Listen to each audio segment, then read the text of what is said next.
You catch my girl legs open, better smash that. Don't be surprised if she asks for the cash check. Let's talk about what they don't want you to talk about on the Nicoleone Show, Rock Talk Radio, Monday through Friday, 12 noon Eastern Standard Time, or jointhegospel.com. WGAG Radio.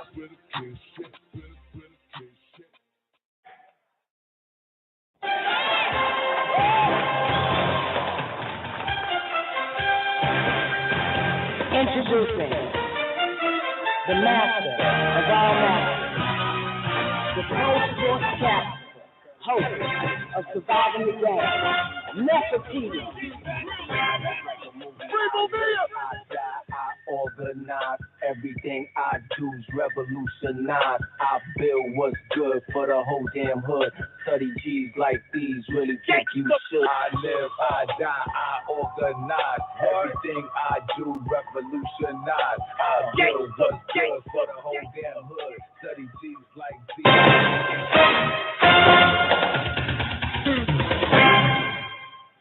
Yeah, baby.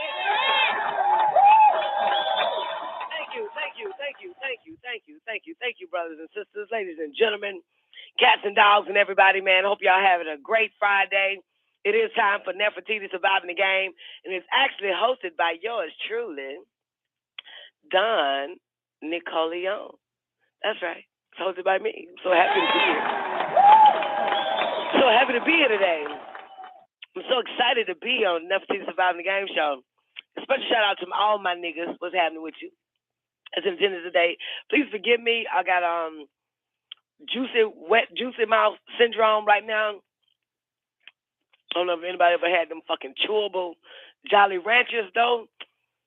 But I was trying to dry the mouth up before I got on, before I got on live, like, oh shit, mouth wet. Oh, fucking Jolly Ranchers. It's like I'm finished eating them and the shit is like still there. It's like I can taste my saliva. It's like peach and strawberry and grape and cherry and it's just fucking incredible. So please forgive me. I tried to dry my mouth up before I actually went on because I ate about 17 of them back to back. I was popping them nuts. I was like, I don't know. I'm an impulsive eater. Anything I eat, I just eat a mouthful of it. Apologize. Listen. We're going to jump off this goddamn, see, here it comes again, my juicy mouth syndrome. This is fucking good. I don't know if anybody had them. My daughter just turned me on them motherfuckers, them juicy goddamn, that shit called Jolly Ranchers. Look. Yep. They better get paid now, boy. I'm going to tell these niggas what to eat. Jolly Ranchers Chews. That's what the fuck they call. They motherfucking make Starburst look like a welfare case. Shit is fucking incredible. They come in a box, too. And it's wrapped up like little Starburst, little papers. But they real small. They fucking good. Anyways, hands down, Jolly Ranchers has always been the best. But that's neither here nor there. I'm sorry to keep digressing. It's been a interesting week for myself personally. I don't know about y'all, but hey, make it through every day. Make it through, baby. I told the storm, rain stop storming. And that's not going. Rain stop watering. Lightning stop flashing. I told the storm, goddammit. I'm going to make it through. What's good with your fine liners? How you doing? Big Sav is in the building. Also, my man, Antichrist 666. Charm 42, what's happening with y'all? I was goddamn Charm ass 6 games in a row on the space table last week, shouting. She's been running for me ever since. I'd have been running from me every goddamn since like, where fuck Charm at? Where fuck Charm? Nobody want to play with me? Charm been running from me, man. That's what they fucking made it right for me. That was payback though, cause Charm ran out on me about she whipped my ass like a couple of days before that. So they finally gave me a little bit, and it was like back to back. Like I won every game. We was running out doing 10s, 11s on her ass and shit. Like fucking incredible. Okay, anyway, I apologize. Regressed on that. What's happening with you, Jael Elohim Bay is in the building. Come on in, 313-433. This is my nigga Nasut. Please tell me it is. You're the only Detroit motherfucker I trust on my show. Oh, man, I feel honored. Ain't that about stuff? What's going on, Tom? You got it, man. What's happening with you? How you doing? Hey, I'm cold. It's cold in here. Is Cold it? in the motherfucker. Oh, girl. We about three below in Michigan. Are you fucking Well, see what y'all heat putting out? That, I don't know the BTUs. Don't give me the line. What the hell is BTUs? Yes, what is BTUs? The BTUs is the units of heat that is put out with a machine with a heater. Oh, okay. So you haven't checked to make sure? Because I mean, is it You know safe me. to I'm say at that your work. heat can handle it? I'm at the office. I'm at the office. It's a public place. The door is opening, closing, opening, and closing. So it don't matter. I'm talking about at your home, though. Oh, at the crib, it's good. You can walk around with a t-shirt on. Oh, at the house, like it's summertime. Yeah, like it's summertime, you know. Niggas keep that heat blasted though, don't they? I run my heat in the summertime. Oh man. I do. I'm a little slow. You anemic. I'm not what the hell anemic? No, I'm allergic to cold air. I'm not anemic, I'm allergic. That's what's up. Hey, I'm allergic like a motherfucker to cold air, boy. Nothing better whip through my nose. Mm. Okay, so where that old man at from Detroit? You want to call in and cuss me out? Yeah, I haven't seen the brothers out here in a few days. Okay, tell him I asked about him. Oh, I sure will. I sure will. You know, he's still hung up on your presentation. The way you execute your outfit. No, yeah. And who he is? Is he the one that groomed Oprah Winfrey? Probably not. Did he groom Oprah Winfrey and Tyra Banks and Monica Kaufman and all the news black female, reporters? Nah, he ain't groomed. Yeah, tell him. Then I can understand why he would be upset. Word. Because he ain't did a goddamn thing for no fucking woman that I like. So fuck him. I can see this nigga. Is this the nigga that taught Beyonce how to act like she don't know shit when she's doing an interview? Is that him? Is that him? Is that the old man? Yes. Is that him? No, I don't think that's him. Not. Is he responsible for that shit? I would like to speak with his daughters or his woman. Then I'll have more respect for him, though. If he wanted to change a motherfucker, got a problem with how a woman. You know what? Speaking of woman and man, oh, my daddy. Oh, my Winston. It took my Winston from me. He took my Winston. I'm not going to talk about that. I do that on my show. This NEFERTITI thing ain't show. I can't make it all about me. Is that all right? Y'all ready to, I can't make it all about me. I'll tell y'all about my little situation a little bit later. My little dad. And I knew it was coming, though. My daddy called doing Hot Damn Politics. Actually, right before Hot Damn Politics. And I produced it in the very beginning last week, so y'all might want to check out the music I was playing and rate my playlist. Mm-hmm. But anyway, that's neither here nor there. Sorry. But he called doing that shit. Well, saying the first 20 minutes of songs and commercials and all that type of stuff. Well, at the end of the day, my dad is a smooth, slick operator. But because I came from him, it's very difficult to slick me, like, you know what I'm saying? You can't trick me, you can trick everybody else, but you know that, nigga, come on, this doesn't work that way. So my father, my daddy, I just want to pinch his little fucking cheeks right now. So cute. And he comes. Now, let's put this on record, though. I'm a changed man, okay? Let's put that on record. Y'all know I'm a changed man now, right? I'm a changed man. So, with that being said, I tend to, watch my words carefully, choose them carefully when it comes to, my mother and my daddy. Okay. Normally, before I was a changed man, I would just say whatever the fuck I wanted to say. So, with that being goddamn said, what good with your C.I.A, Rob? So with that being said, goddamn, shout it. This how it worked. This how it went right before Hot Damn Politics, like 5 minutes before Hot Damn Politics came on. I missed the whole hour and whatever, 30 fucking minutes of Hot Damn Politics. Because me and my dad were talking. Let's see if somebody wants to come in on the show. That'll really help me keep my mouth shut. All ones, come on in. Your mic is open. All ones. Going once. Going twice. Okay, your mic is muted, okay? All ones, that means you're a blocked number. Going once, going twice. So, to the redneck on the right. Okay, so anyway, so he comes on and he was like, baby, how you doing? I said, I'm good, Daddy. How are you? And mind you, since I'm a changed man, I have a new personality that I put on when it comes to my mother and my daddy.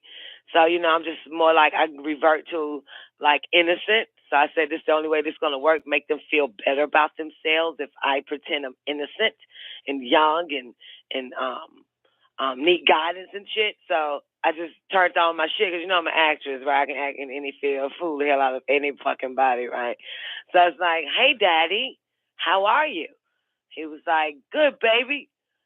Guess what, baby? You wouldn't believe what happened. I said, Daddy, what happened? Nigga said, man, Larry got locked up. He was speeding, he was in the wrong goddamn area. The motherfucker had goddamn expired license and goddamn expired insurance, expired tag, and expired goddamn clothes on. So he's like, man, I called his mate and shit. And the mate, she gonna find out what's going on, when she talked to the coordinates, when she find out where he's at. And yada. Now,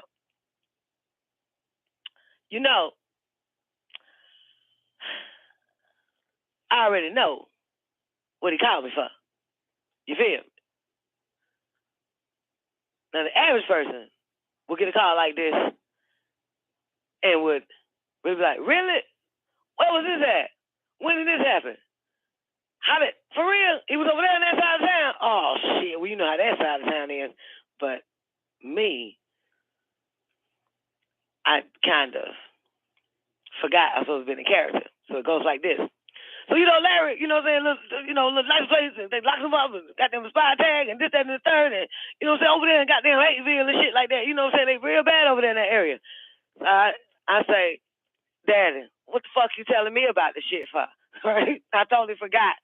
I got a character on that shit, right? I said, what the fuck is you telling me about the shit? What the fuck you call it? I know you ain't asking me for no goddamn dollar for no fuck, nigga. But I didn't say all that. I just said, Daddy. Wait, I cussed pretty too. My bad. I'm sorry. I did it real pretty. Okay, let me try to start it over. I didn't do it as hard like the old elder from Detroit don't like. I did it real cute. I said, Daddy, what the fuck are you calling me for about him? Like that, okay? Is that better? Goddamn. What the fuck you calling me about this motherfucker for? No, what the fuck I'm supposed to do for some nigga? Anyway, so he says, so when I asked him, what the fuck you calling me for? My daddy says, he says, because the same thing happened to your brother, Rick. Like that, right? Like, it's like, I'm saying to myself, I don't give a fuck about Rick. I don't give a fuck about that nigga either. But he was like, the same shit happened to your brother Rick. They did him the same goddamn way. Goddamn, he had those like, the motherfuckers bad out there. The motherfuckers did that in the third. I said, okay. And I just let him talk. Some said, just be quiet, honey, because he knows that you ain't gonna help. You ain't gonna do shit for no nigga who know the goddamn had his license and insurance together. My daddy knew it. When I said, "What the fuck you calling me about that nigga? What the fuck you telling me for?" So he just went, he already knew. Now he won't talk about the law and shit. He got up out of it. That was real smooth. My daddy, smooth operator, smooth as he want to be. And then he always asks me, how is my station coming and all this other type of shit. And I say, it's going good. As a matter of fact, we got a show coming up in about another 2 minutes. I'm going to have to, get it started and stuff. The producer and the host is going to be in a little bit later. Niggas say, So you say, he say, my daddy say, he do hard, right? Because, see, the hardest you hear is with ulterior motives. Remember that. It's not like a or it'd be that hard one, like fucking bitch. Like that's fucking shit. That's that shit. So the nigga did a hard fucking bitch. So he says, so you got a show tonight? I said, well, I don't necessarily have a show tonight, Daddy. It comes out of Chicago. It's Hot Damn Politics show. Niggas say,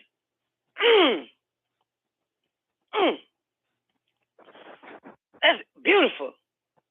So you got something. I said, yeah. That's beautiful. Now, I've always been proud of you. You know that, right? This is what it is, I swear.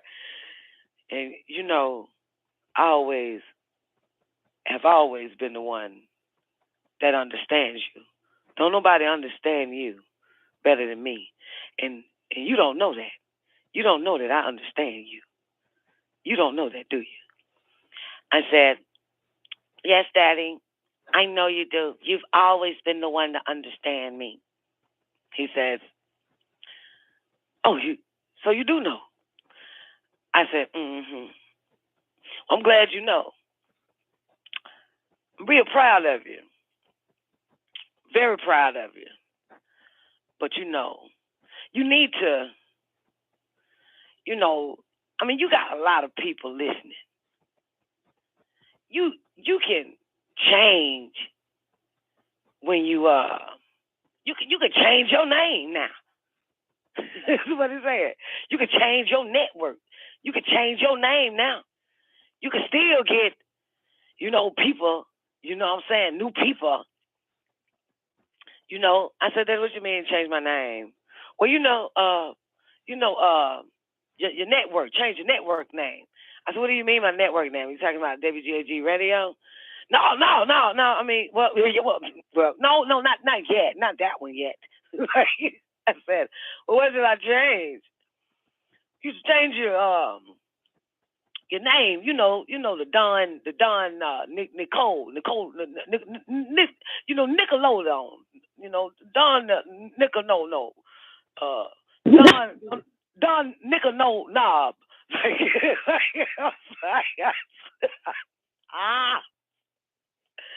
I said, Daddy, you can't say Nicole. You can't say the name. My mama named me Nicole. Nigga, no, right? Like, I said, Daddy, it's Don Nicoleone. Don Nicole Leon, Daddy. And he says, he said, yeah, hell, baby, nigga smooth now. Nigga said, yeah, hell, baby. He did that shit. Like, he said, hell, baby, you could, change it, and you get more people and change your program, because, you keep talking the same thing, people, you tend to lose people, baby. You need to change your program. Yes, Vita. And I say, because I'm in my humble lamb outfit today, and I was disguised as a lamb talking to him. So I'd say, Daddy, tell me more. What do I need to do? Like when you say program, Daddy, what type of program do you think I need, you know? Like what is it that I'm not doing, Daddy, that I need to be doing? Because I know you're so wise and you're so right and you're so exact, and I always wanted your honest and humble truth about my business. He says his dick grew big on this one. I saw his dick get real big. It was fucking big. It was bigger than it was when he first called me.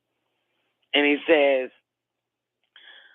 well, baby, since you asked, since you asked, you know, you need to just switch it up, like talk about sports.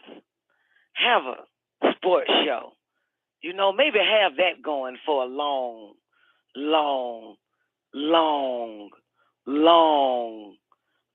time. Cut right there.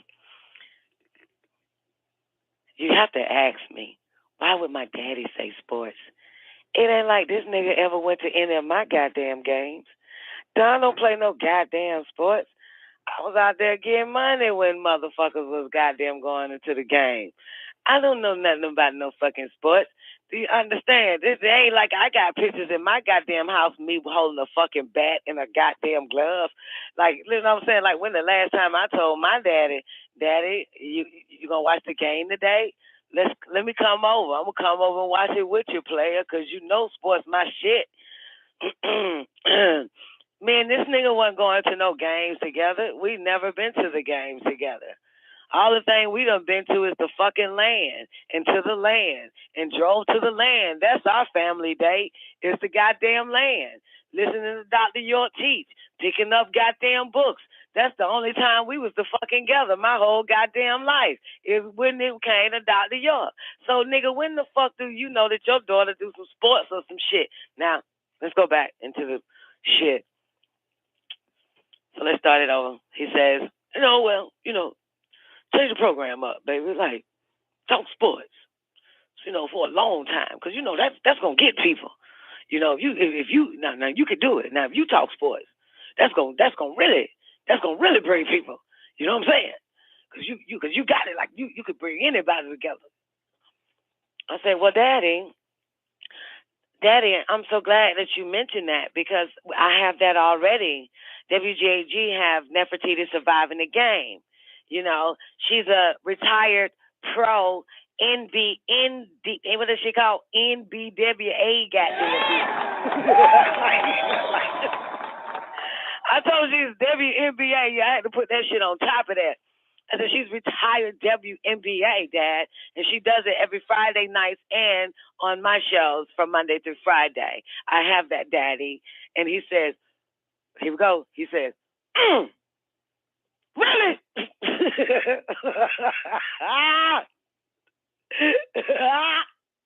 I said, yes, Daddy. Well, see, that would do you. Well, then you already doing what you already doing what you're supposed to be doing then. You already doing what you're supposed to be doing. I said, yeah. He said, but really, what you should be doing, change your program up where it can help the children. Because you know, baby, it's all about the children. You need to have something where it's only catered to children and talking about the children. And, some entrepreneurs type program. Because, our babies now, they talented, they got a lot of ideas, and you can help with that. If you just center, your new program just around the children and help, get them like an entrepreneur program. I said, yeah. I said, I can see that, Daddy. I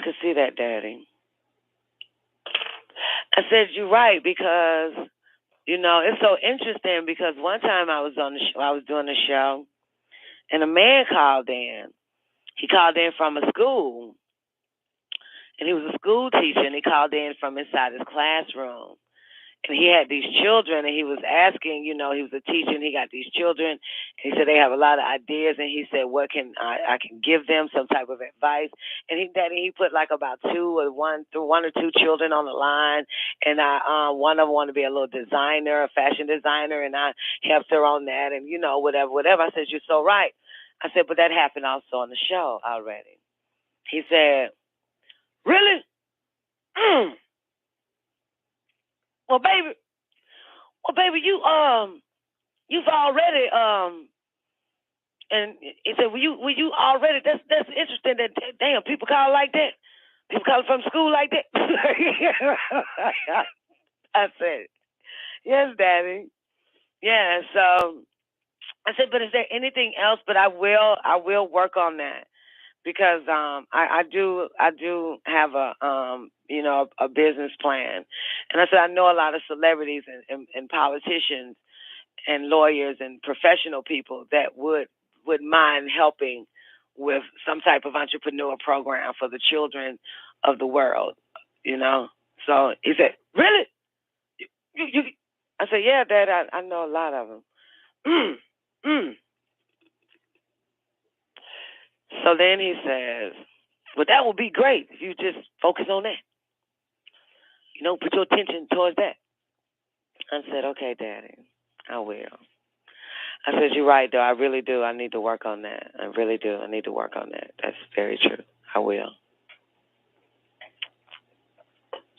I said, is there anything else that you could share with me that I may need to correct, or I may need to stop doing, or I may need to change anything about me, or, the way I go about doing something I created called WGAG Radio? Is there anything you got to tell me that could help me improve better now? He says to me, no. He says, no. I mean, you're doing everything right. I mean, shit, it's just, what I'm saying? It's just, well, no, here's what he said. This is what he said. He said, well, I can't tell you that because only, the Most High is the one to tell you what you need to change and within yourself and all of that shit. And I was like, nah. I said, now you coming with some fucking sense. Because all that other shit about some shit that you ain't have a hand in, you done lost your motherfucking mind. You feel me? You done lost your goddamn mind telling me what the fuck I... See, the thing about it is, it goes right back to that, that whole... Because, we teach straight, right knowledge from his books. And it gets on these motherfucking minds because it's my voice that's orchestrating the whole damn thing. And he's trying to jump off his shit. And the motherfuckers he with is trying to jump out their shit. And the motherfuckers they're with is trying to jump off their shit. And the motherfuckers, and I can go on and on and on, all the way to the left till it get back to my daddy, and I'm in the center. I'm the thorn in their fucking shoe because I teach straight from his goddamn books. Something that nobody in the history of Nuwapu have ever done. And I want to put that shit on record. You'll find out I am the only one that teach straight from his goddamn books. Because I'm opening it up to teaching myself at the same goddamn time. But they don't teach from his books.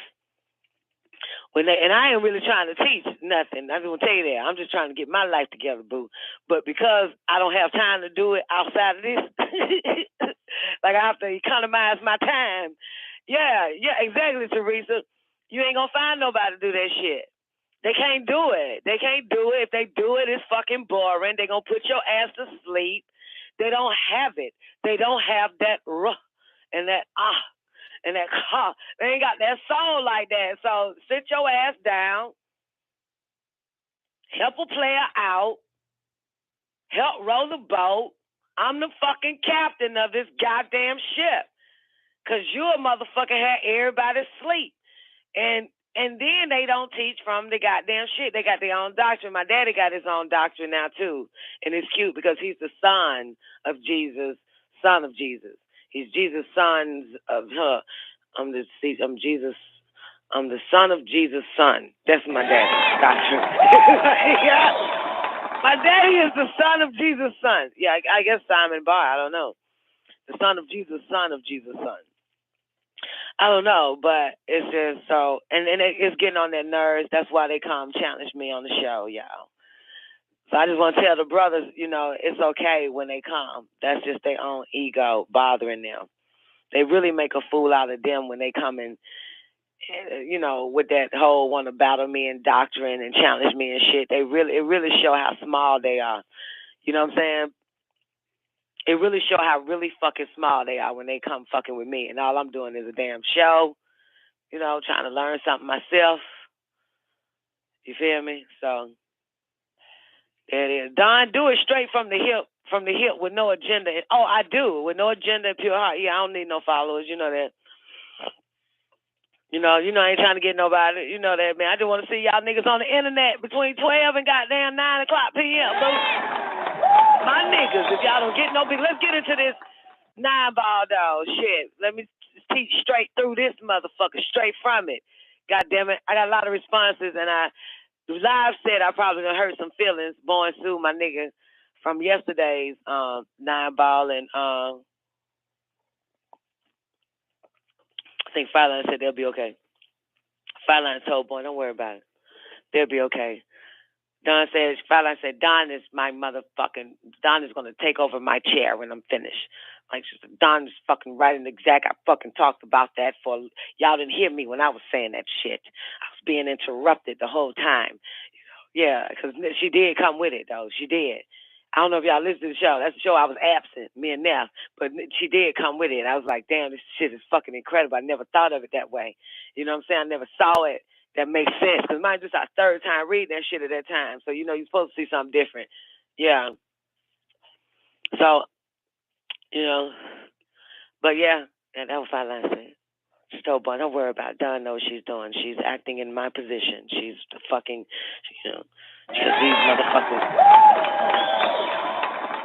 I'm telling you, Fireline has sparked that shit in me, though, man. Because I listened to that shit. I was like, damn, we got to go back to welfare and unemployment. Because I actually was going to pick up from where they left off. But I said, we got to go back. I got to see what the hell she sees. I said, I do. I said, I got to see what she sees. I got to see what she is seeing. Because in order to see what she's seeing, I can see where that 9-ball is rolling. We got to follow where it's rolling, where he's getting at. It's like a tumble effect, a snowball effect, a ripple effect. Yeah, when I heard her speak, so I said I got to see this shit for what it really is, for what she's saying. It was fucking incredible. It sparked something in a player like myself, which I tend to be a player in this game. So let's go, man. Y'all ready to get into some 9-ball? Is y'all ready? I'm ready. Nasa, you ready? In your office, in the heat, honey? Everybody's ready? Anybody want in? Open your mics now. Let us fall. Huh? No, I said let us move on. Ready? Let's get it y'all in. ready to spar on this behind the 9-ball? We about to spar on this bitch. We're gonna spar. I like that word, spar. Well, to go sparring on these motherfuckers. Let's get it. Hold on, let me pull it up. The 9-ball is going down on Dracula. Yeah, I seen the preview for today. Oh shit, Nick. Y'all, I got to go. I got to watch Dracula, boo. Somebody take over the show. I'll be back. You can set up on the DVR. Yo, be easy. Boy, I ain't got no DVR. I ain't got it like that. Like y'all got it. I ain't got no DVR. All I got is a goddamn computer. Oh. Yeah, that's all I got. Fucking blood. All right, let's move. I'm just fucking with y'all, okay? All right. We're just gonna knock this shit out. Yeah, Nick, that shit gonna be crazy as fuck. I know you watching that shit right now. That's not fair. Fireline is probably gonna sneak off and watch it. Fireline, don't sneak out and watch Dracula without me. All right, let's move in. Where we at? Anybody remember? Any cards you remember the number? Sugar Pie? Was it 36? I think it was 38. 38? Yeah, That's right. Tramps. What you call me? Yeah. Tramp. When that song came out, that was Otis Redding's song. Remember that shit? Tramp by Otis Redding? That's a bad song, ain't it? But anyway, y'all ready? We in unemployment and well. Huh? I said I only remember the remix by Salt and Pepper. Oh, baby. Otis Redding had that song on lockdown. Yeah, Otis Redding had that shit on lockdown, baby. That's a bad song. They call him a tramp. The 9-bar welfare and unemployment. All right, I'm ready. All right, let's get into it, man. All right, so we in 38, welfare and unemployment. All right, is everybody game? Let's run it. All right, the welfare trick help make tramps of our females because if a single girl knows she can get on welfare as soon as she get pregnant, she is not likely to try very hard to keep from getting pregnant. And once she has one child, she is likely to have more. And then there is a household void of a responsible male to act as a provider and protector. And these conditions help keep us captives mentally and physically to Caucasian civilization and serfdom. Because the mother can teach her offspring only what she knows, and all she knows is ignorance the oppressor wants her to know. There is an old saying, educate a male and you have educated an individual. But educate a female and you have educated a family. That's so beautiful. Yeah, that's right.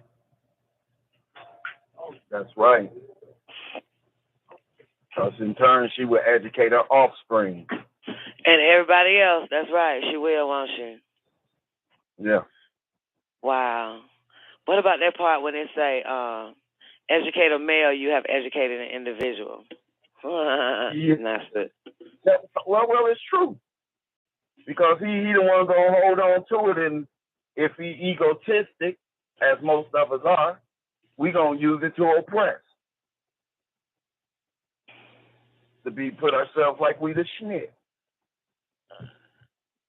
Yeah, keep shit to yourself and shit. Yeah. Everybody swines. I'm only dropping jewels, not to no swines. I'm a big bar, you know? Yeah.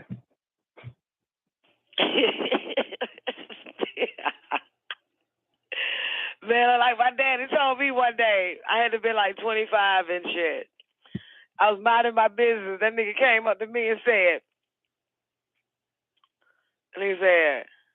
I just want to tell you, your daddy knows some things. I know some things that you don't know. Then the nigga just left, just walked out of my goddamn little space and shit. That's what he said. I know some things that you don't know.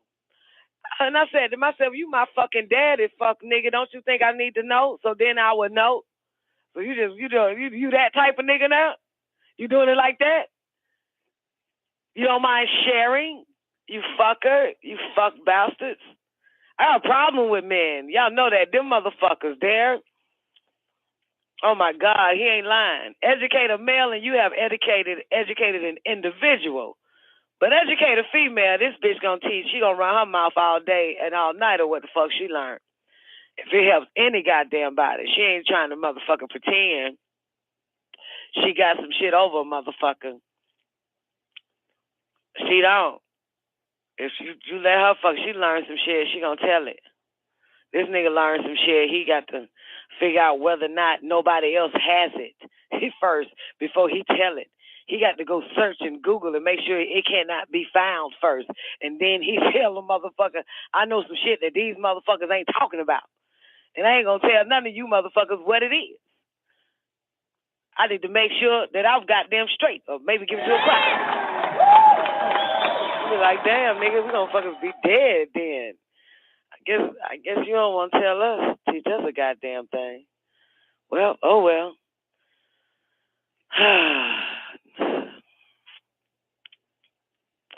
I know. What you say, G? Didn't that be some sad shit? Yeah, that's some sad shit. How they do it, baby. That's what my daddy told me. I know some things you don't know. And he walked out. I guess he just got possessed or vexed that, you know what I'm saying? I mean, I was being channeled, I guess, and I was just fucking just dropping it one day. You know what I'm saying? Just all day, like, you know what I'm saying? Dancing with this nigga, like, nigga, you what? Slapping his ass with words and shit. And then I guess, you know, I was minding my business, maybe putting on lipstick and my wig and some high heels and a red dress. I don't know. They just came down and was like, I just want to tell you, your daddy knows some things that you don't know. I said, okay, this motherfucker here. I said, this little motherfucker here. Guess he got a little upset. I don't know, you know. I don't know if, you know, I don't know if he had a private class or brotherhood with Dr. York and a whole bunch of old folks, and I don't know what Dr. York done told this nigga, but whatever it is, I don't know. I don't even know where the fuck he got that shit from, because, you know, some shit I don't know, motherfucker. You need to stop calling me, asking me for help all the goddamn time. Okay, here we go.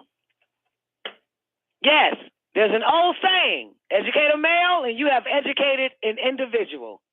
But educate a female, you have educated a family. Because the female usually spends more time with the offspring, caring for them, teaching them, and training them until their lives are fully set. 39. Unemployment is as much a part of capitalism as vegetation is a part of nature. That is to say, poverty, unemployment, captivity, and war are the nature of Caucasian civilization. If someone has to be unemployed in Caucasian society, they make sure that the greater number and percentage of the unemployed is among the captives, the scapegoats, and adjusting tools for what goes wrong in Caucasian of society. Let's do that again. I drifted. If someone has to be unemployed in Caucasian society, they make sure that the greater number and percentage of the unemployed is among the captives. Okay, I'm clear. The scapegoats. And adjusting tools for what goes wrong in Caucasian society. One reason unemployment is so high in Ethiopian communities is that the Caucasian has replaced many Ethiopian factory workers and tradesmen with aliens from other parts of the world.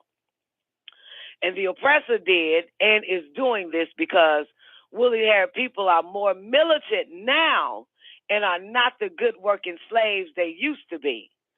Therefore, Caucasian replaced us with aliens, for aliens are less militant, better workers, and in many cases, they work for less pay. But the fact that unemployment tends to bring the militant Negro to a dependent on Caucasian. Let me try it again.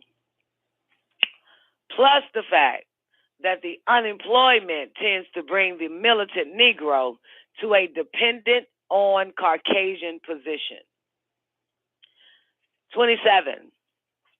But we, Ethiopians, can solve the old adage or old adage. If you want something done, do it yourself. Because if we do not solve our own problems, they will never be solved. The complete answer to our problems is creativeness. That is, we must become able in mental power to create whatever we need. Are we clear on that? Indeed. We can do it ourselves by changing our minds from a state of imprisonment and ignorance to a state of liberation and knowledge. And this will give us the confidence in ourselves, the courage and determination we need to rely on ourselves to do what we need to be done, to do what needs to be done. For an example, we must create our own jobs while building up our communities. When a person of the Ethiopian community goes and gets a job, he should have a definite plan in mind and that he aims to put into action. The plan should run along this line. You ready? Work, save, and at the same time, learn as much as possible about the business or trade he or she plans to practice after saving enough money to start the self-employment, which could be in the form of partnership with another or others. To do the things that need to be done for ourselves, we must have creative minds. But as Negroes, we do not have the creative minds necessary to be master of our own destiny. Let me read that shit again. To do the things that need to be done for ourselves, we must have creative minds. But as Negroes, we do not have the creative minds necessary to be masters of our own destiny. Read, understand, and practice the information disclosed in these booklets, and you will survive and succeed if you are an Ethiopian by race. Now, the 9-ball contained the do-it-yourself solution to racial and captivity problems. 42. Another thing about welfare, it helps males shun their responsibilities, and thereby they become lazy and worthless.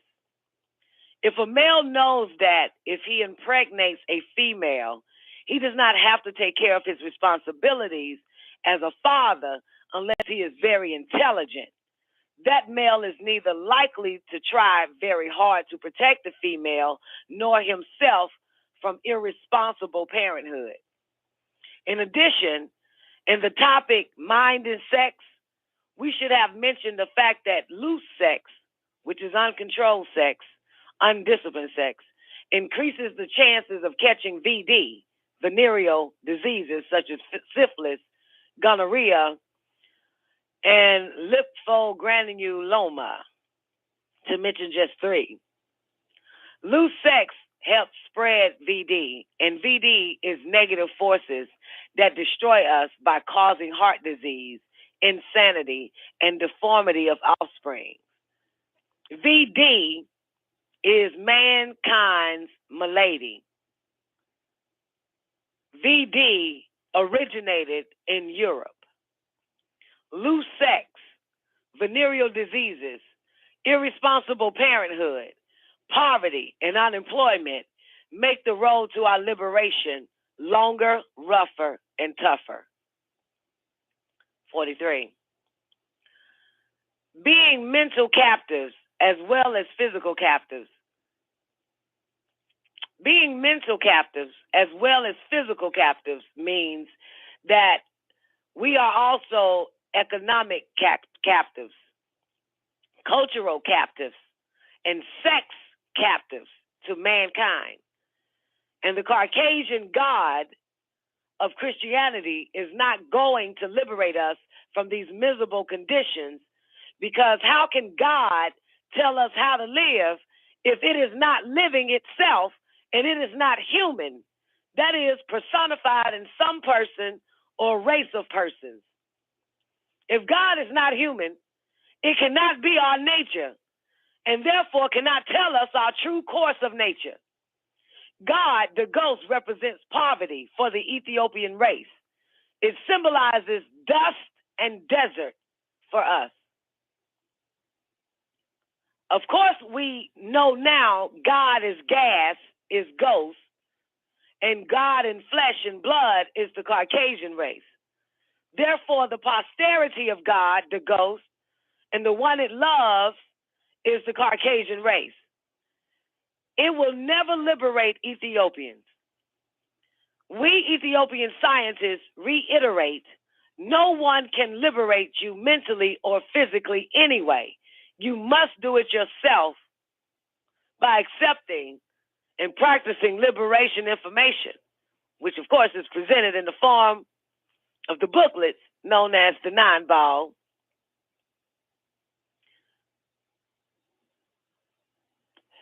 Now, your intelligence must do that. Let me go up. I missed something. The 9-ball and Bible interpretations and explanations by Anamubudu Akata, a teacher of us scientists who write these booklets.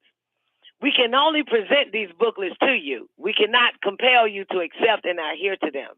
Your intelligence must do that. And it will, if you have enough of it, to survive World War III, which is going on in many ways right now. Oh, we just completed it. Yes. Welfare, not employment. Anybody want to come on in? You are listening to Nefertiti Surviving the Game. Don Nicoleone is actually hosting it right now. Nefertiti may be in shortly or longly, depending on if she feel like coming in.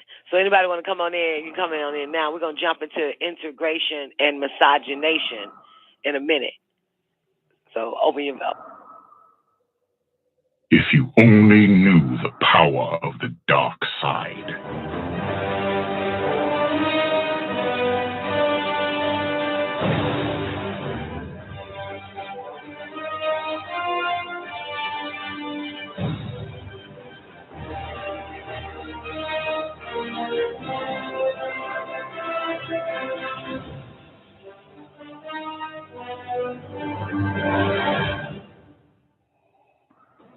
There are relics that predate the universe itself. What lies within her appears to be one of them. The 9 realms are not eternal. They had a dawn as they will have a dusk. But before that dawn, the baddest bitch in El Cologne reigned absolute and unchallenged. Don Nicoleone made a weapon out of that darkness, and it was called the ether. While the other relics often appear as stones, the baddest bitch in El Cologne is fluid and ever-changing. It changes matter into dark matter. It seeks out host bodies, drawing strength from their life force. Don Nicoleone sought to use the ether's power to return the universe to one darkness. Darkness. Darkness.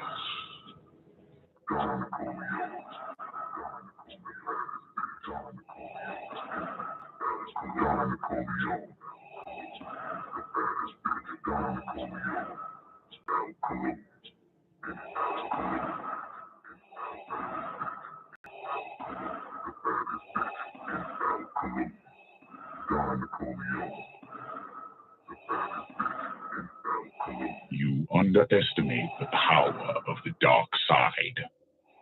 Your powers are weak. Long before the birth of light, there was darkness.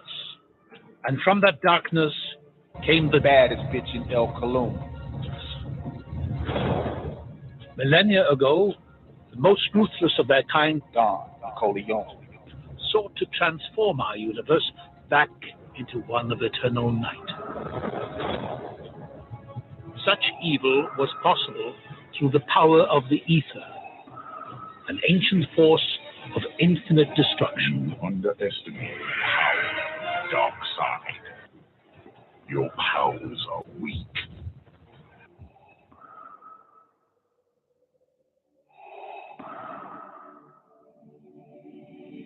It is your destiny. You have failed me for the last time and time.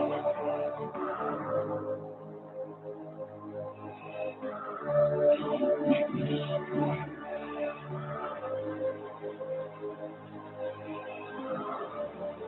You are not C.I.A. yet. Baddest bitch in El Cologne. Baddest bitch in El Cologne. Baddest bitch in El Cologne. Don Nicoleone. Baddest bitch in El Cologne. Baddest bitch in El Cologne. Baddest bitch in El Cologne. Baddest bitch in El Cologne. Baddest bitch in El Cologne. Don Nicoleone. Baddest bitch in El Cologne. Don Nicoleone. Baddest bitch in El Cologne. Don Nicoleone.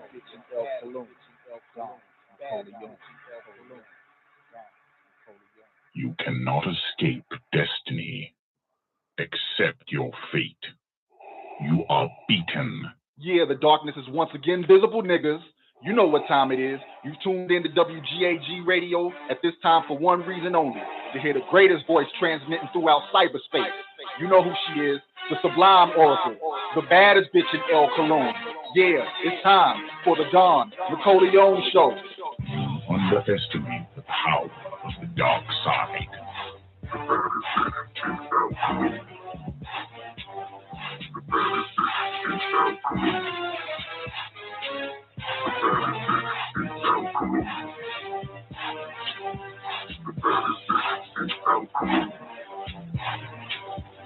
Don Nicoleone, Don Nicoleone, Don Nicoleone, the baddest bitch in El Cologne. The baddest bitch in El Cologne. The baddest bitch in El Cologne. Your thoughts betrayed you. Your powers are weak. So you've chosen to die here. Expect no mercy.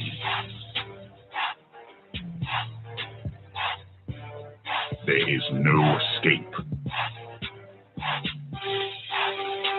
You cannot escape destiny.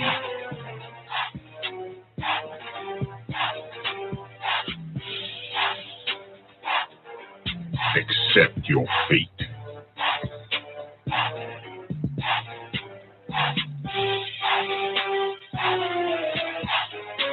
You are weak. I will destroy you. Triple darkness is your destiny. Do not fight your fate.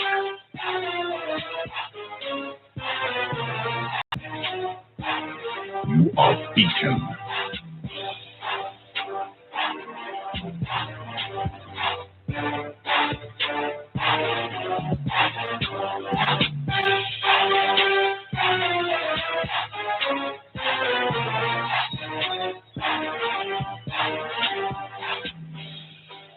You have wasted my time.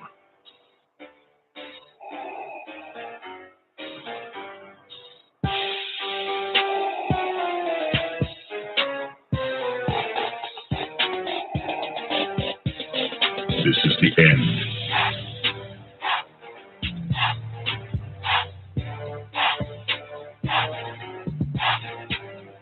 You have yet to master the way of the Force.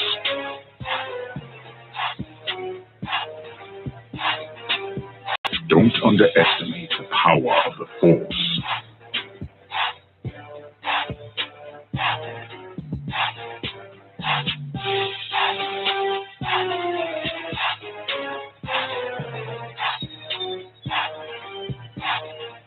Give yourself to the dark side.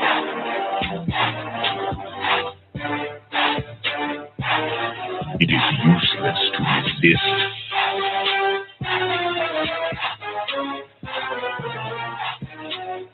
Do not resist.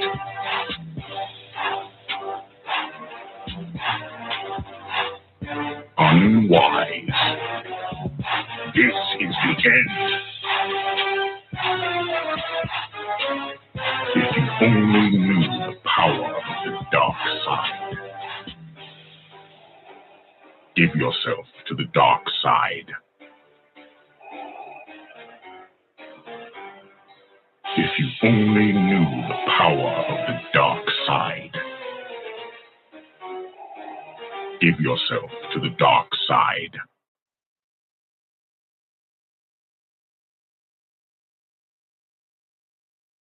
Do you now understand the power of the dark side? But it ends here. Now give it up for the baddest bitch in El Cologne, Don Nicoleone.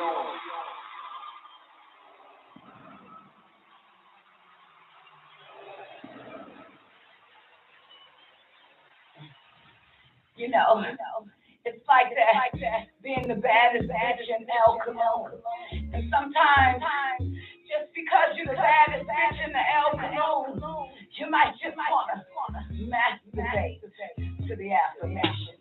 I do a cool tackle that's why I don't be by more El Cologne. A near fee I show El Cologne. Why cool I show isn't CD. And new Farugan show El Cologne. Why El Cologne isn't Farugan show me. A near Wahid my El Cologne. Why El Cologne isn't Wahid my me.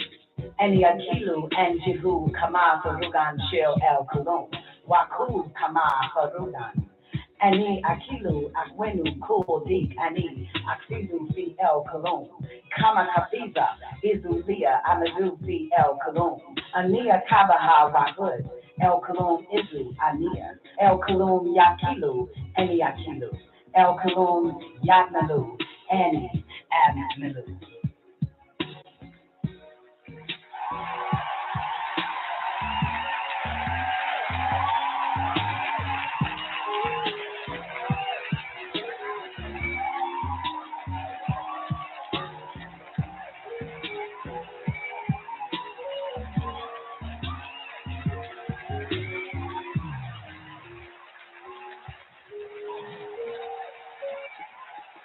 I am in the love of the all, and all love is in me. I am a part of the all, and the all is a part of me. I am one with the all, and the all is one with me. I can succeed as a part of the all and fail as an individual.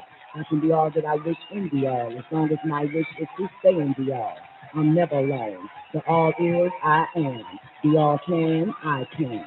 The all does, I do.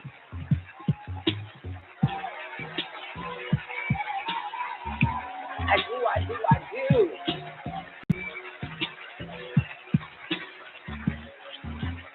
I do in the all, baby. What up, everybody? Welcome to the Don Nicoleone Show. Tell me y'all having a great day. Y'all enjoyed that first hour, kind of, sort of, but not really ish. 125.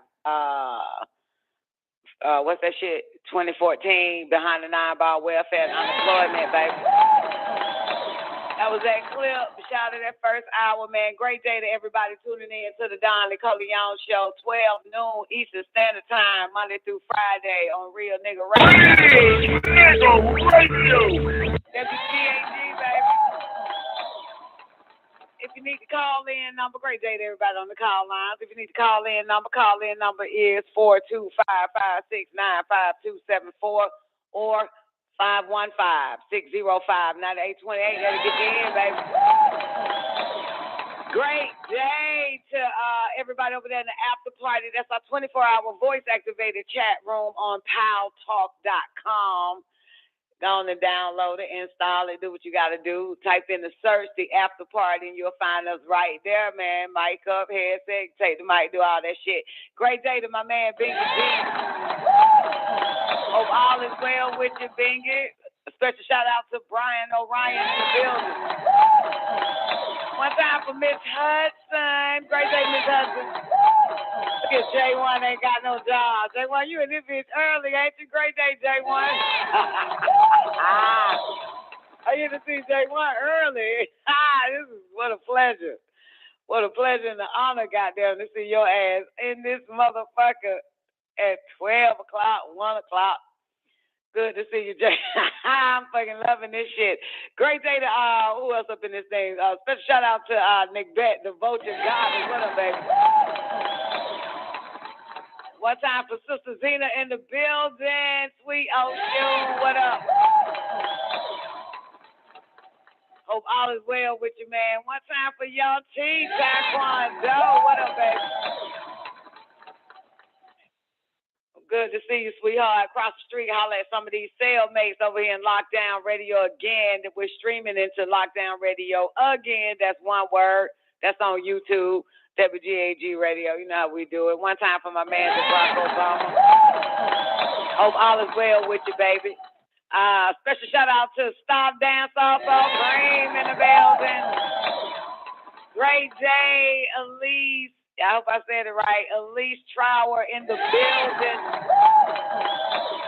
Y'all throw some ones up. I'll show y'all some love, man, over there in Lockdown Radio again. Essentials X More. Great day to you.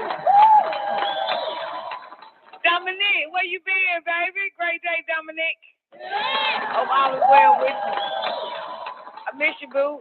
Where you been hiding at this whole time?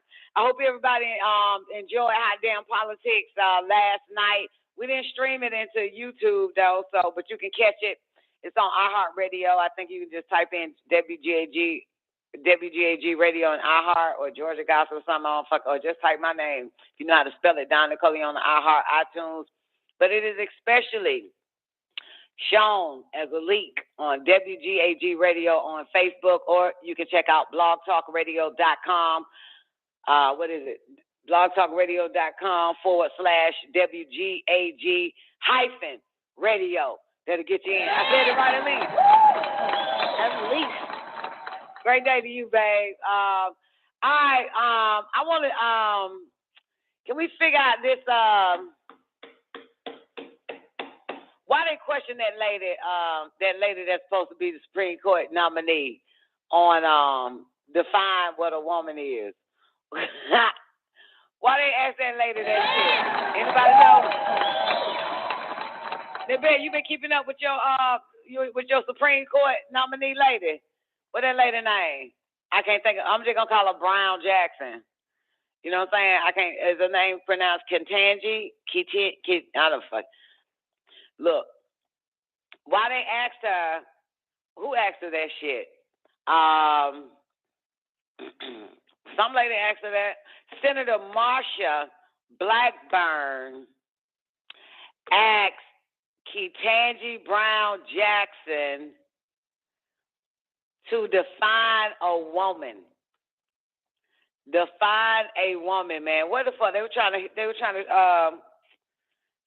see whether this bitch say anybody that identifies as one. I wish I could find that clip though, so we can hear it ourselves, and so we can actually hear it, because I don't want to read these quotes from media sites, blog sites like Sandra Rose, because this bitch had me thinking Trump said the N word, the nigger word, and he said nuclear. So, okay, but here's what they said, right? Okay, but you all familiar with it, right? Y'all familiar with this Ketanji chick, right? Right?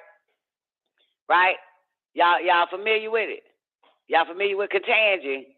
The Supreme Court, they questioned that bitch for 12 motherfucking hours. Oh, you must really want to be that.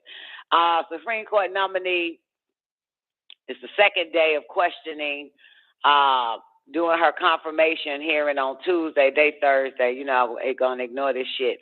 But they asked her to define a woman. It was by Senator Marsha Blackburn Jackson. Wait. Oh, I did it wrong.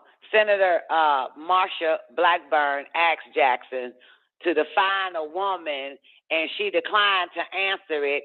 Instead, she deferred to her lack of knowledge on the subject, and she said some shit like, not in this text. No, that ain't what she said. Not in this context. I can't. I'm not a biologist. You're not a biologist, baby?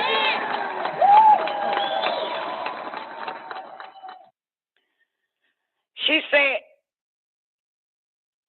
wait a minute. Let me ask some of y'all motherfuckers. Any women in this bitch today? Can you define a woman? I ain't gonna need front. I don't even know what one is, to be honest with you. I wouldn't even know, goddamn. Anybody know what a woman is? I think she answered it right. Ask a goddamn biologist, motherfucker, because according to y'all sick fucks, a woman is anybody that wants to be one, like a goddamn occupation or something. Like, you know what? I think when I grow up, I want to be a woman, okay? That's what I want to be. Like, oh, that is so great. There's a lot of women in our family. They served as women for over 200 years. So, yeah, that'll be great. That'll be great. I'm so proud of you. So, do you know what school you're going to go to be qualified to be able to get a job based on being a goddamn woman? What major you gonna fucking take? You know what I'm saying? Like, is that gonna be your course of study or some shit? Hey, it sounds like an occupation the way they make it out to be today. Shit, J1 said, I don't fucking know. Does anybody know what define a woman? Can anybody define a woman? DeBrock, can you call in and define a woman? I know you know. Huh? DeBrock, can you all right, fuck it. I'll define it. This is as far as I know what a woman is. And I could be completely wrong. A woman is anybody that take dick.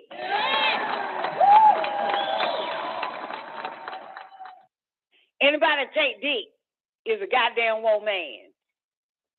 Sound about right, right? It's an action, maybe a verb or something. Yeah. J1 said, well, I'm not one. I ain't one either, goddamn it, based on that definition. Well, you want me to keep prying? Anybody want to take a shot at it? They told her to define a woman, man. She was like, not in this context. I can't. I'm not a biologist. So Senator Marsha Blackburn from Tennessee responded saying, the meaning of the word woman is so unclear and controversial that you can't give me a definition. Bitch, how fucking stupid is the goddamn, who voted this Republican senator bitch in Tennessee? Don't tell me y'all voted for this broad. This bitch literally says the meaning of the word is so unclear and controversial that you can't give me a definition. Exactly, bitch. Exactly. It's so unclear and controversial, you stupid bitch, that I can't give you a goddamn definition. This bitch stupid as fuck. The answer is yes. Yes, ho. Yes. Matter of fact, you do it, Marsha. Marsha, you give me the motherfucker, because I don't know what the fuck it is. God damn it. Let man give you the fucking answer to that shit, and he'll say a goddamn breeding ground. A goddamn a breeding ground, a helpmate. God damn it. The fuck? A toilet stool. Ain't. Let man give you the fucking definition. Man goddamn made all these goddamn retarded ass words up and gave definition for it. Let man do that shit. Nick Best says, sad, this is even a fucking question. And let me tell you, okay? It is fucking sad that this is a fucking, but it's a good question because you, I, and J1 don't know what the fuck, how to define woman. So anyway, so yeah, Marsha Blackburn, this retarded ass Tennessee bitch, she says the meaning, okay, so she asked the question, back the question, the meaning of the word, then, well, her name, Tajanji, whatever her name, Tajanya or some shit, I can't think of her name, but, you know, the black woman that's nominated. Okay, I'm going to call her Jackson from this point forward. So Jackson, who was specifically nominated because she's a black woman, this is not from me now. This is from SandraRose.com, goddamn. Don't do no shit like this. But anyway, I'm reading her shit. Jackson, who was specifically nominated because she's a black woman, also can describe the inherent differences between a man and a woman. So, Ruth Bader, so who asked her this? So the senator asked Jackson, do you agree with Justice Ruth Bader Ginsburg that there are physical differences between men and women that are enduring? And Jackson replied, Senator, respectfully, I'm not familiar with that particular quote or case, so it's hard for me to comment as to whether or not. Then she was interrupted by Blackburn. Do you interrupt Justice Ginsburg meaning of men and women as male and female? And then Jackson says, again, because I don't know the case, I don't know how I'll interpret it. I need to read the whole thing. And then Blackburn said, the fact that you can't give me a straight answer, bitch, about something as fundamental as what a woman is underscores the dangers of the kind of progressive education that we are hearing about. What the fuck? What the fuck? Let me see if I can find this shit on YouTube. Hold on. Let me see if I can just hear these hoes goddamn talk to this old goddamn Lady Biden. Hold on, y'all. Hold on. What the fuck do I type in? What her name? T. Janny or some shit? Oh fuck, I don't even know how to spell this chick name. What the fuck her name? Hold on. Oh, Keita. Never mind. It's Hi. Hold on, give me a minute. Yeah, there we go. Ketanji Brown hearing define a woman. Yeah, I put that in. Define a woman, and maybe we can get a clip on that shit. The old hoe. Wait a minute. The first woman. Why having more women justice matters according to fuck Marsha Blackburn presses Roe versus Wade. What's that, abortion? Roe versus Wade. Asks about transgender women in sports. Okay, all this shit is clipped. Okay. All right, so let's try this one first. Let me because I want to really see these retarded bitches on, I got to really hear this and see this for myself. I ain't reading no more. All right, here we go. Let me give y'all some video footage. Let me let the after party see it too. We got to see this shit. Oh, they bet you still guessing. Miss Hudson, what's the woman? One whose vagina bleeds. Well, what happens when a woman's vagina stops bleeding? She no longer a woman? Huh? Okay, all right, y'all got video? All right, let me try this first one first. Yeah, let me try this first one first. Here we go. You to tell us all, what are your thoughts on what it means for our country to have women serve in meaningful numbers on the federal bench, and in particular, what it would mean to have 4 women serving on the Supreme Court for the first time in history? Thank you, Senator. I think it's extremely meaningful. One of the things that having what the fuck is diverse this, members of the court contest?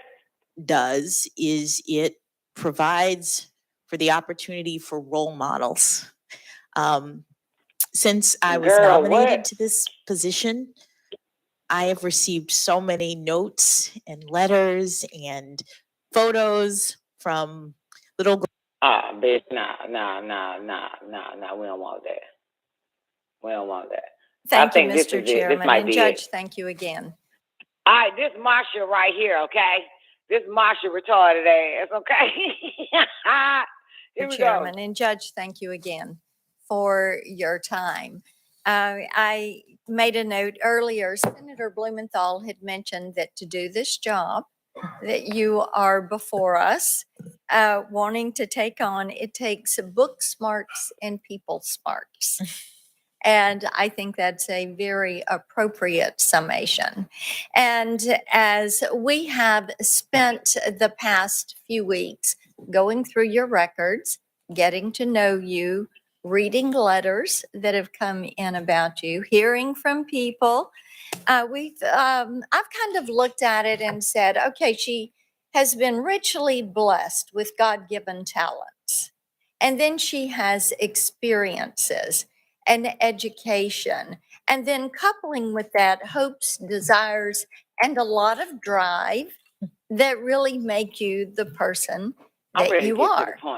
And we have heard from your friends about how you are a friend and you've been a mentor And as one of my friends would say, and I bet you kind of feel this void, you're the answer lady for a lot of issues that friends would bring to you.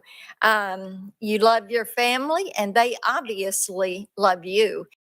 You could see your dad's face. It is wonderful. He beams when you talk about the things that you, but all of that has been repeated time and again in letters for you. But it's important that we know this, and it's why we continue to ask you about your views on issue, because all of that goes into forming who you are and your worldview. And it all is applicable to the job that you've done in the past, and likewise, the job that you are going to do in the future. And it does have bearing on different issues. And it's been so interesting to me to get text messages from friends at home that are watching this. I had one from a friend from church. And she said, you know, she seems really likable, but I'm not sure I agree with her on the issues. What issue? And this is someone who is incredibly pro-life. And she's about my age. So she's a mom and a grandmom. And this is a question that is important to her, to look at life. And Senator Feinstein talked about that issue with you a little earlier today. You've also said today that it would be inappropriate for you to share your views on political issues or issues that might come before the court, like abortion. But I want to go to you on something you said when you were in private practice.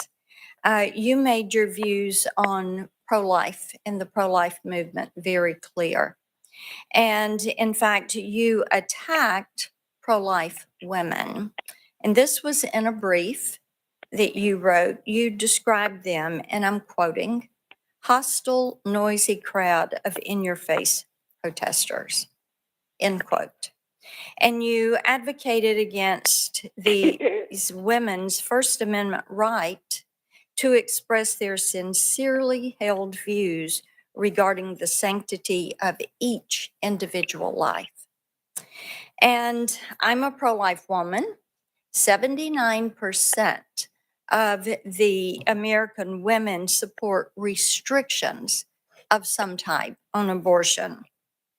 And so I find it incredibly concerning that someone who is nominated to a position with life tenure on the Supreme Court holds such a hostile view toward a view that is held as a mainstream belief that every life is worth protecting. So how do you justify that incendiary rhetoric against pro-life women?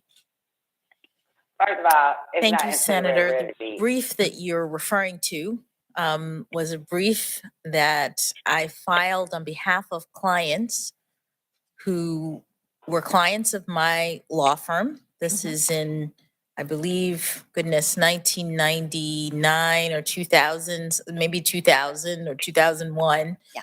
I was an associate at a law firm, and I had appellate experience because I had just finished my Supreme Court law clerk position.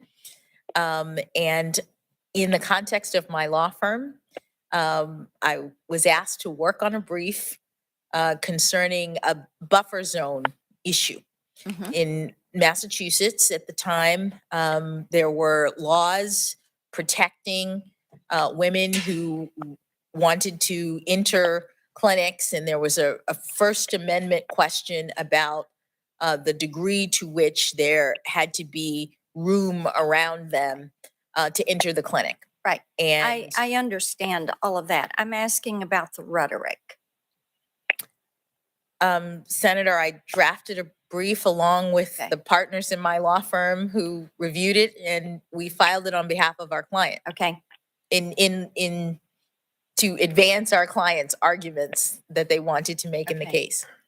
Let me ask you this. When you go to church and knowing there are pro-life women there, do you look at them, thinking of them in that way, that they're noisy, hostile, in your face? Do you think of them? Do you think of pro-life women like me that way? Senator, that was a statement and a brief made Okay.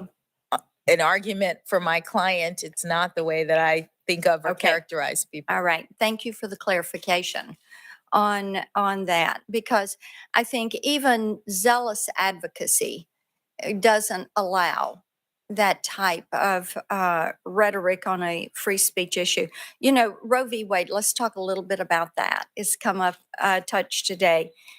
In my opinion, that was an awful act of judicial activism and has cost the lives of over 63 million unborn children. And nearly 50 years later, this shameful ruling remains binding precedent, but the battle is being fought in the courts. And as you know, and as we discussed when we visited, the Supreme Court is reconsidering whether the Constitution protects the right to an abortion in Dobbs.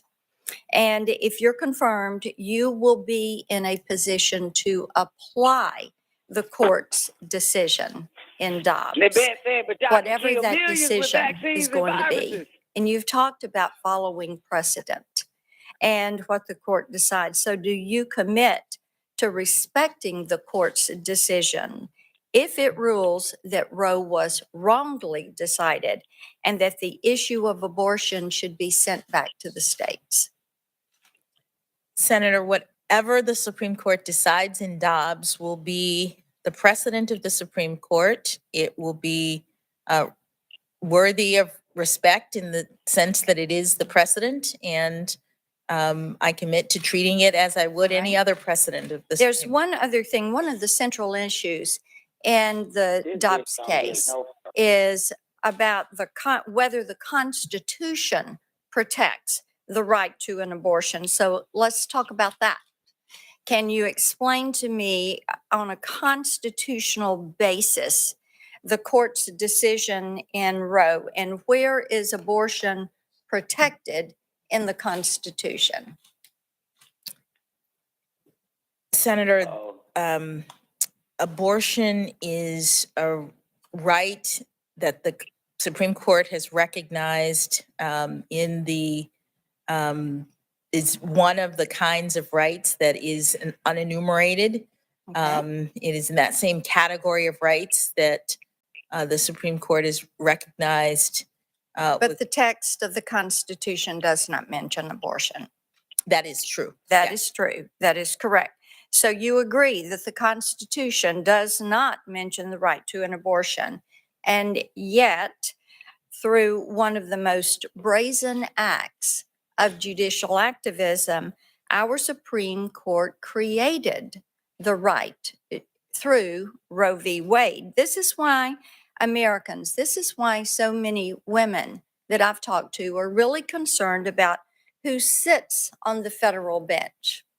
We need a justice who will adhere to the text of the Constitution. You've talked a little bit about that today as you talked about historical context. Look, bitch.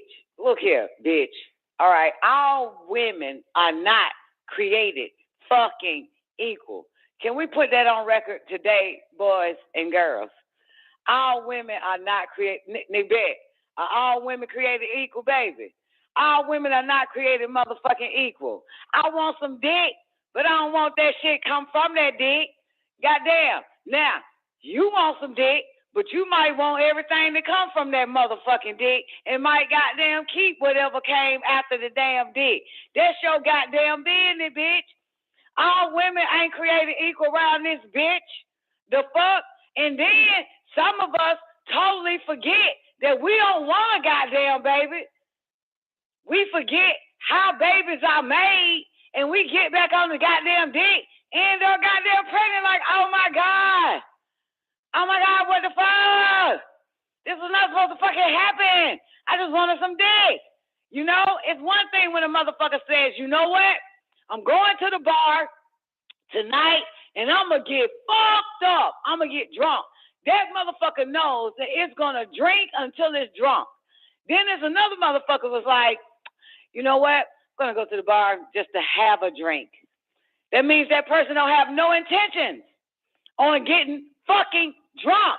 It's just going to have a drink. That's it. Okay? There's no intentions. Even though, whether it knows it or not, that it could possibly get drunk, but it doesn't want to get drunk. It just wants to have a drink. I just want to have a dick, but I don't want to get drunk, bitch. Okay? All women are not created fucking equal. I know lots of women that want to have babies and more babies and lots of babies. I know a lot of them, white women, black women, them the only kind I know. Okay? That's all I motherfucking know. That wants it, for real. And I don't say shit. That's your business, bitch. That's your goddamn business, broad. You know what I'm saying? She might be right about the pro-lifers, though, yelling and screaming at motherfuckers, okay, that's walking into abortion clinics because this is not what the fuck they asked for, okay? She might be right about that. Loud, obnoxious, the fuck? But all women are not created equal, all right? And fuck that goddamn Constitution, bitch. Y'all shouldn't even be, this shouldn't even be a discussion on whether, bitch, if you gonna have a baby, bitch, have a goddamn baby. Nobody gives a fuck about that shit but you. If I don't want to have a goddamn baby, bitch, I'm not gonna have a goddamn baby. That's the end of that. The fuck? When the fuck you retarded ass, pro-life ass hoes gonna make decisions for every goddamn body? Bitch, you done lost your maggot ass fucking mind, you toilet stool. You fucking dumping ground. Everybody don't want to be a dumping ground like the rest of you bitches. The fuck? And they don't want justices who are going to invent rights out of whole cloth to serve a political interest. Let's move on. I want to go to when you were at Harvard, your thesis entitled "The Hand of Oppression: Plea Bargaining Processes." In that piece, you argued that judges have, and I'm quoting, I brought this up yesterday, personal hidden agendas that influence how they decide cases. So what personal hidden agendas do you harbor, or do you think other judges harbor? Thank you, Senator. That line, to the extent it appears in my thesis, was written by someone who had not gone to law school and was senior in college, who had spent a summer at an internship working in making observations in the context of a criminal justice internship. It is not a view that I hold. What led you to that belief? I'm thinking back, it's been 30 years, but the summer before my senior year, I interned at a public defender's office in New York. And I was part of a team. Man, you know, I would love to be questioned. This bitch innocent. I would love to be questioned as a Supreme Court nominee. All this shit come out my motherfucking mouth. They have so much shit on my goddamn ass, bitch. And let me explain. And let me tell you. So I'm still that same motherfucker right now, bitch. Ain't nothing changed but these goddamn draws, bitch. And this motherfucking pussy size hoe. Ain't nothing changed about me, bitch. The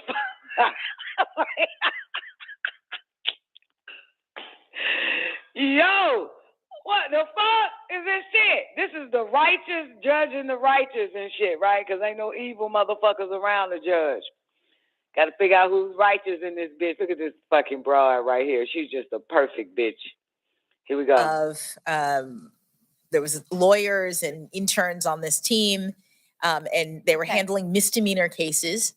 And So it was from an internship experience. yes, before I became a lawyer. All right, let's go to something else. And then a Senator judge. Cruz was discussing with you, and I think this is important. It's something that parents all across the country are worried about, and that is the progressive indoctrination of their children and the pushing of critical race theory in the schools. And you told Senator Cruz that as a board member of the Georgetown Day School, you didn't have any control over what was taught at the school, no control over curriculum, and you weren't aware that the school was pushing CRT. But I would think that there would have been parents that came to you and said, have you seen these books? Are you aware that this is being taught, being on that school board? No, Senator. No one ever mentioned it. Georgetown Day School is a private school. It's Right. It's not a public school. I'm fully aware. And you mentioned that you said that you meant, you thought he meant that critical race theory isn't being taught in public schools, correct? Yes. Okay. But we know that's not the case. We know that CRT is being pushed in our K through 12 schools. And I've got a letter here, Mr. Chairman, that Senator Tuberville and I wrote last year to the National Education Association on this issue. I'd like to submit that to the record because it's relevant to our discussion. Without objection. And we had admonished the NEA for adopting pro-CRT materials during their annual organizing meeting and proposing to spend $127,000 in teachers' dues to combat opponents of CRT. And there are countless reports of CRT being pushed in the public school system. And a lot of parents that I work with every day, every week, don't have the funds to send their child to a private school. They're relying on the school systems, the public school systems, and it is important to them to have a Supreme Court that is going to protect parental rights to teach these children as parents see fit to have their children taught. And I'm with you, Marcia. I will tell you too, with Georgetown Day School, I found it astounding that it teaches kindergartners, 5-year-old children, and I've got grandchildren, and they teach them that they can choose their gender. So is this what you were praising when you applauded the, and I'm quoting you, transformative power of Georgetown Day School's progressive education? Do you agree that our schools should teach children that they can choose their gender? Okay.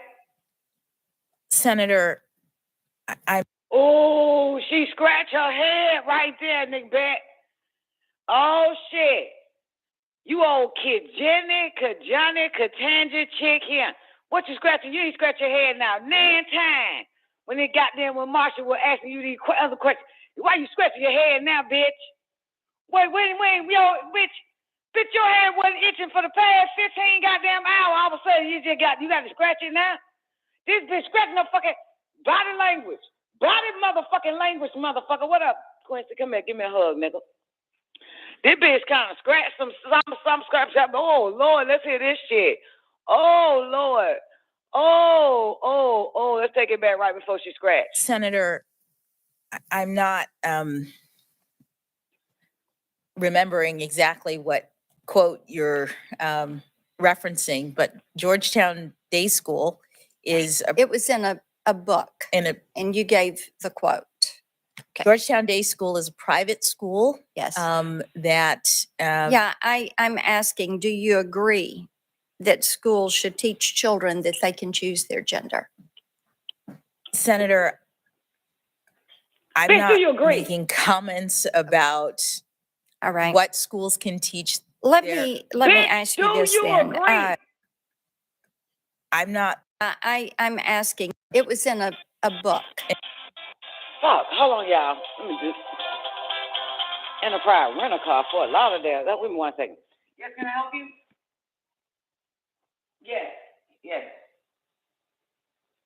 Good. Yourself?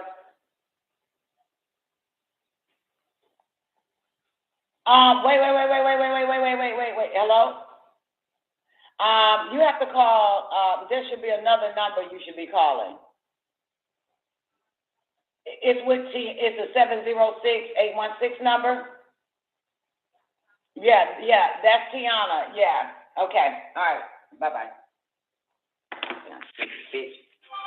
Yo, what, bitch, you gonna answer the goddamn question? And you gave the quote. Okay. Georgetown Day School is a private school. Yes. I'm asking, do you agree that schools should teach children that they can choose their gender?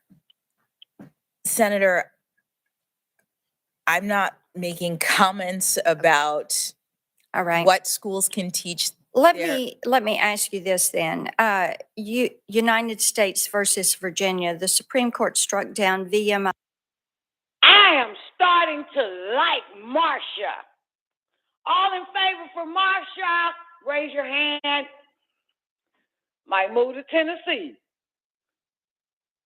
Except for that pro-life bullshit. Y'all need to mind your business. Just mind your own pussy, bitch, and everything will be all right. Don't be looking over here at my pussy. Virginia, the Supreme Court struck down VMI's male-only admission policy. Writing for the majority, Justice Ginsburg stated, supposed inherent differences are no longer accepted as a ground for race or national origin classifications. Physical differences between men and women, however, are enduring. The two sexes are not fungible. A community made up exclusively of one sex is different from a community composed of both. Do you agree with Justice Ginsburg that there are physical differences between men and women that are enduring? Senator, respectfully, I am not familiar with that particular. Girl, you ain't got to be familiar with the goddamn bitch. Do you agree that there are differences in male and female, bitch? You ain't got to read this motherfucking goddamn judge shit. Motherfucker, I ain't got to read what the fuck the motherfucker wrote in this fucking case, bitch. It's simple, bitch. Do you agree that male and female differences, bitch? It's that goddamn simple, boo. The fuck is this shit? God damn.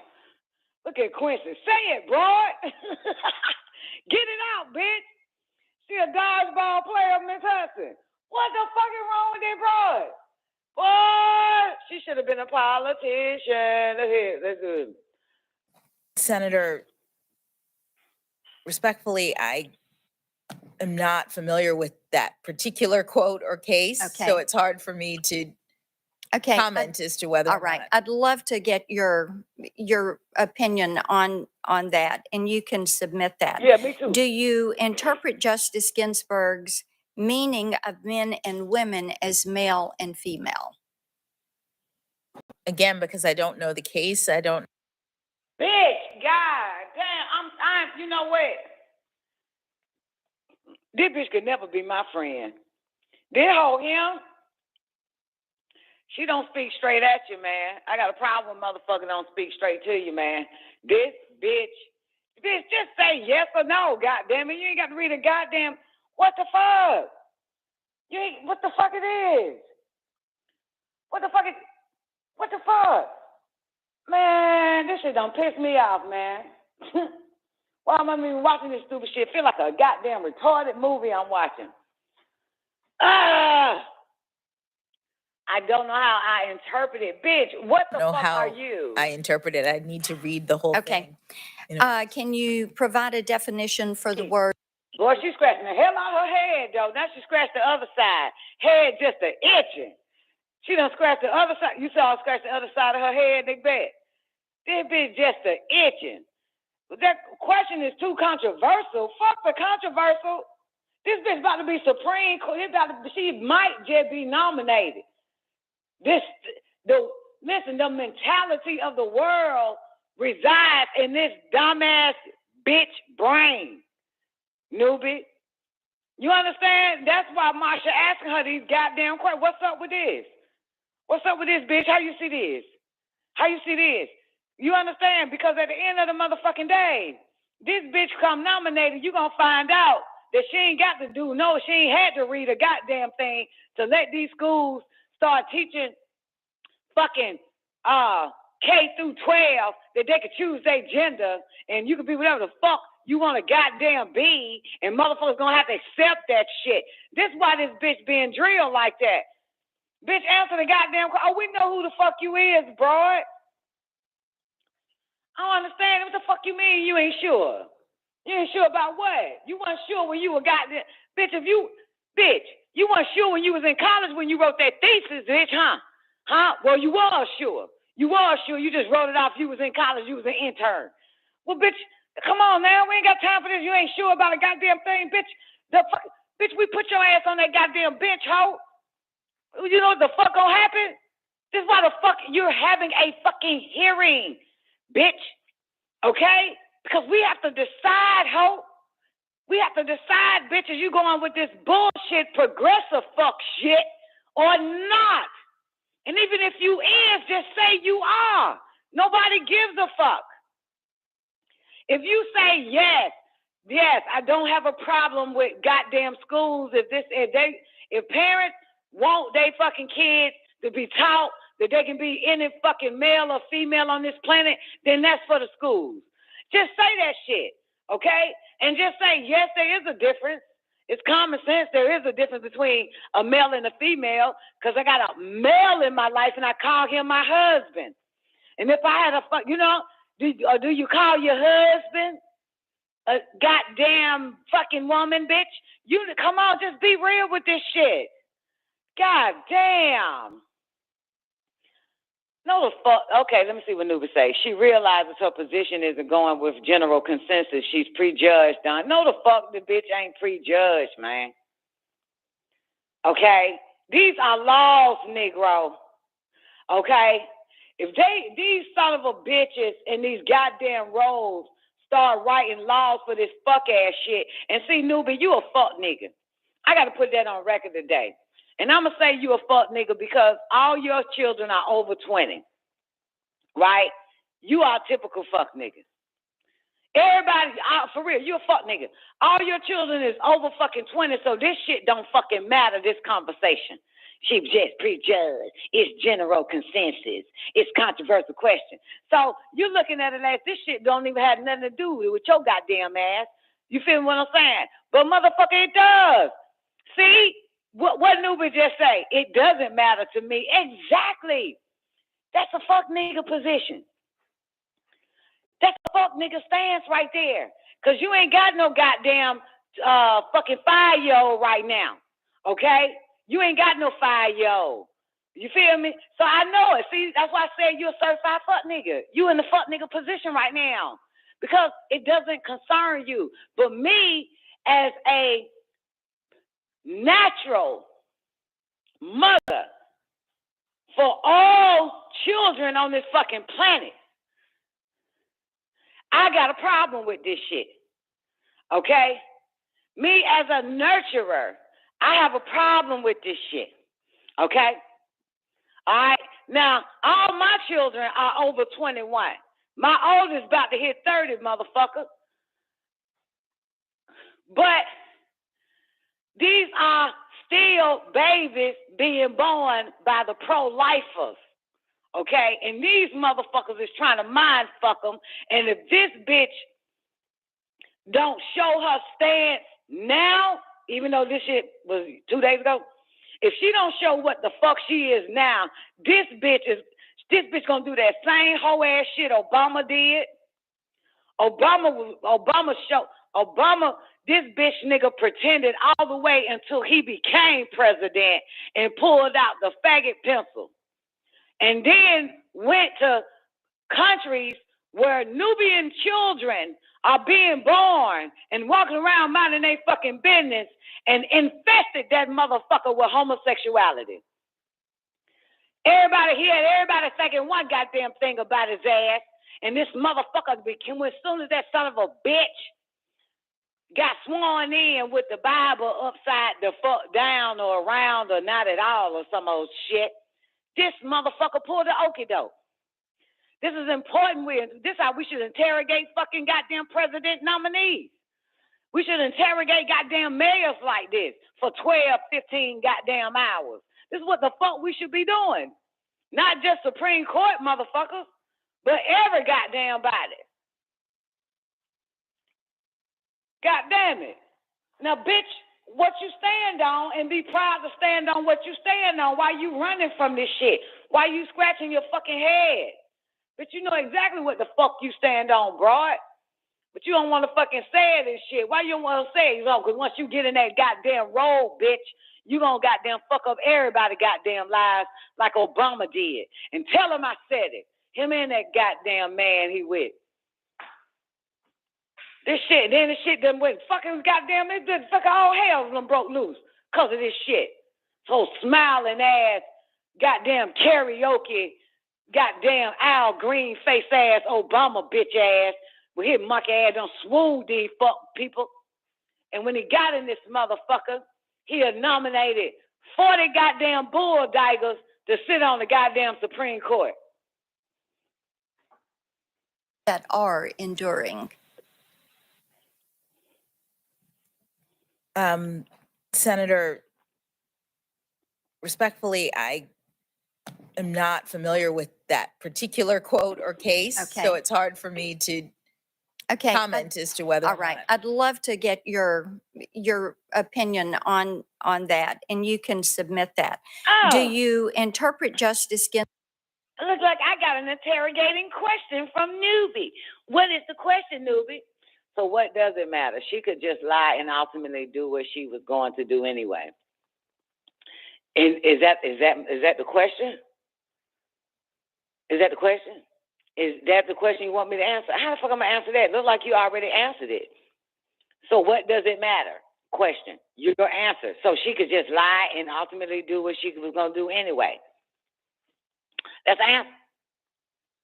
I don't know that question. That can't be for me, boo. I'm just saying, Newbie. Oh, that's Newbie question. So you care because of your grandchildren. This bitch ain't got no goddamn grandkids. All my children is in a goddamn Pfizer goddamn vaccine jar waiting for these motherfuckers to take their 4th goddamn booster shot. It's just, now come on now, Newbie. It's fucking morals, nigga. I got morals and high values, bro. It's morals. It's fucking morals, man. This is what this shit is about. Like I said, I don't have, all my children are grown. You know what I'm saying? And of course, I'm pro fucking abortion. I don't want no slave child born in my bloodline. Okay? That's all I'm saying. That's far as I'm concerned. But I know there's a lot of motherfuckers want some slaves to be born out their ass. So, because of that, they're going to mind fuck them fucking kids. You know it's all about the children. But my thing is this, Newbie. All I was saying, and I'm going to say it without yelling and cussing and shit. All I was saying is, if this chick, right, is for, you could be whatever you want to be gender-wise, then she need to say it. Okay?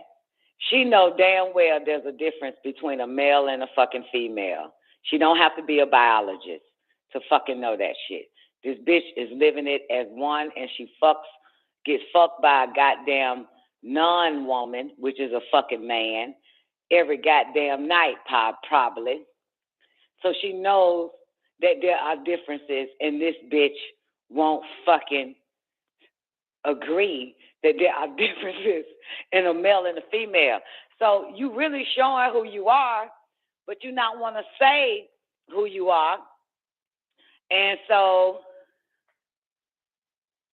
absolutely, her position on the discussion, on the question matters. Absolutely, Newbie. Simply because judges write the fucking laws, Newbie. Right, but she still need to say it she's saying it without saying it, which means this bitch is a Catholic.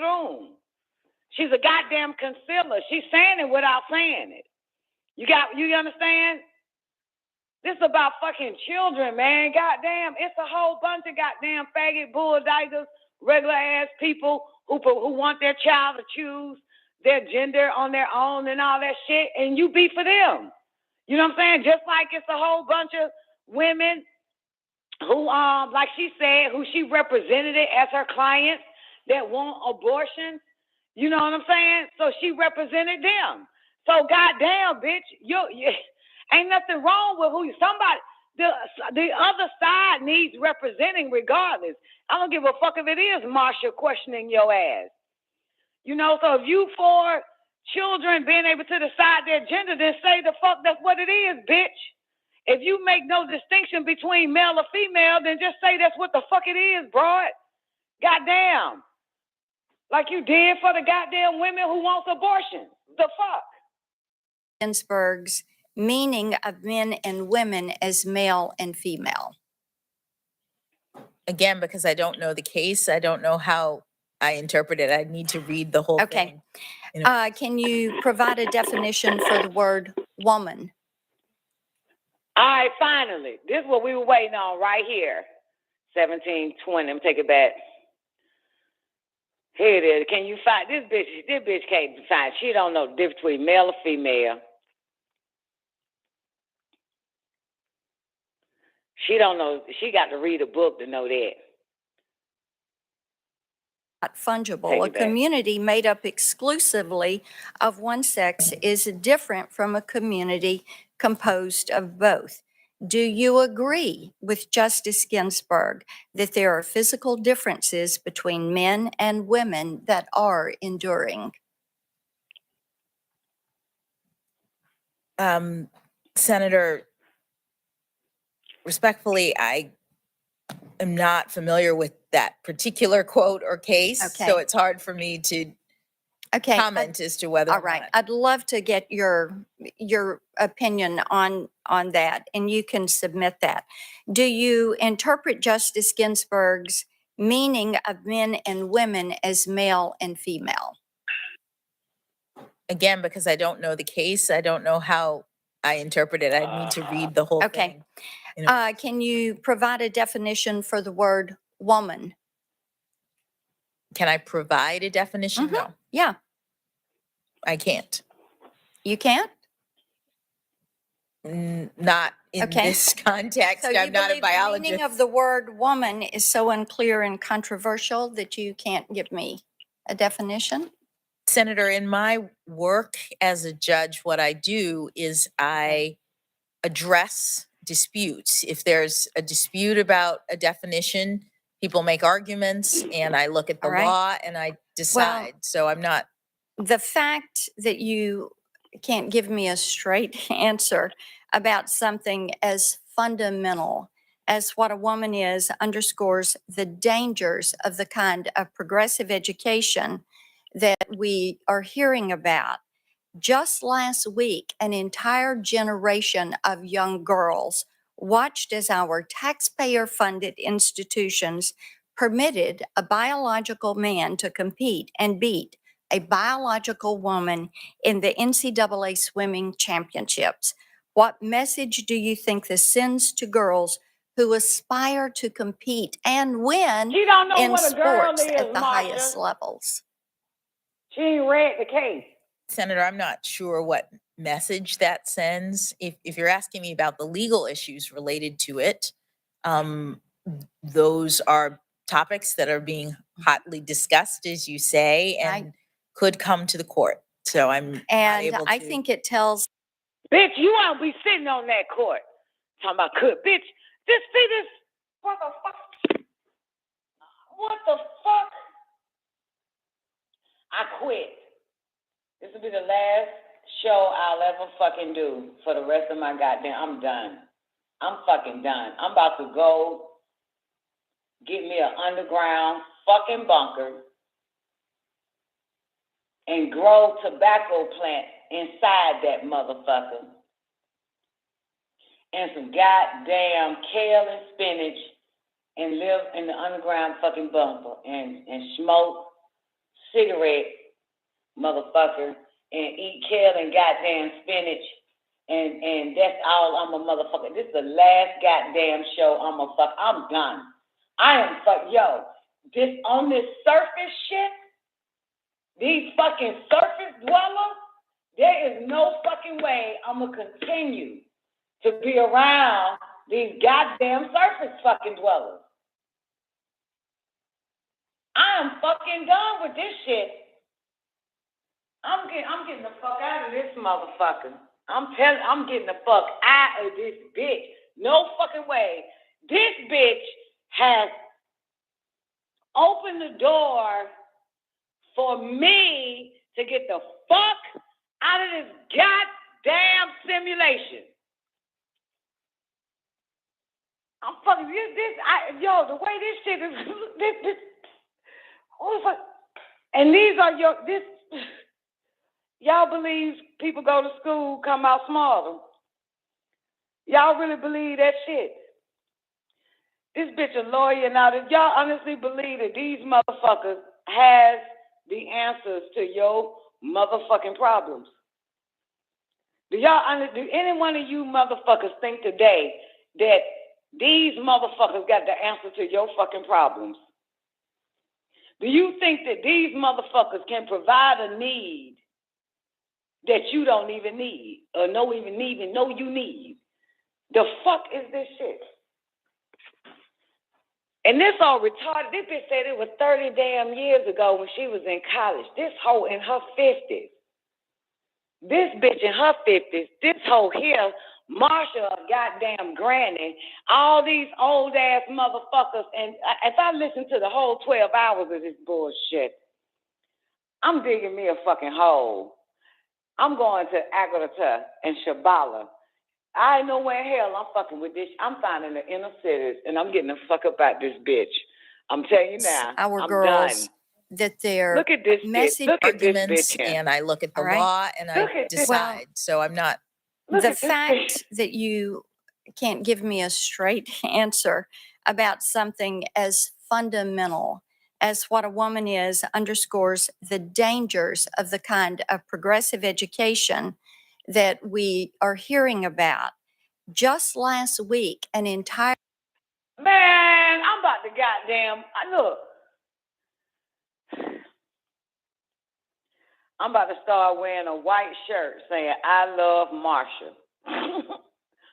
And all white women except for the progressive bitches. I'm about to give me, I now understand why there's a manosphere out here in the fucking incel group. God damn it. I understand that entire shit now. generation of Address. Look at this women shit. as Rewind that bitch back. Ask that hoe again. All Ask this right. What stupid bitch. schools can teach. Let me ask you this. The two sexes are not fungible. A community made up exclusively of one sex is different from a community composed of both. Do you agree with Justice Ginsburg that there are physical differences between men and women that are enduring? Senator, respectfully, I am not familiar with that particular quote or case, Okay. so it's hard for me to comment as to whether. All right. I'd love to get your opinion on that, and you can submit that. Do you interpret Justice Ginsburg's meaning of men and women as male and female? Again, because I don't know the case, I don't know how I interpret it. I need to read the whole thing. Can you provide a definition for the word woman?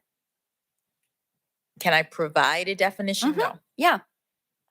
I can't. You can't? Not in this context. So I'm not a The biologist. meaning of the word woman is so unclear and controversial that you can't give me a definition? Senator, in my work as a judge, what I do is I address disputes. If there's a dispute about a definition, people make arguments, and I look at the law and I decide. So I'm not. The fact that you can't give me a straight answer about something as fundamental as What a Woman Is underscores the dangers of the kind of progressive education that we are hearing about. Just last week, an entire generation of young girls watched as our taxpayer-funded institutions permitted a biological man to compete and beat a biological woman in the NCAA swimming championships. What message do you think this sends to girls who aspire to compete and win in sports at the highest levels?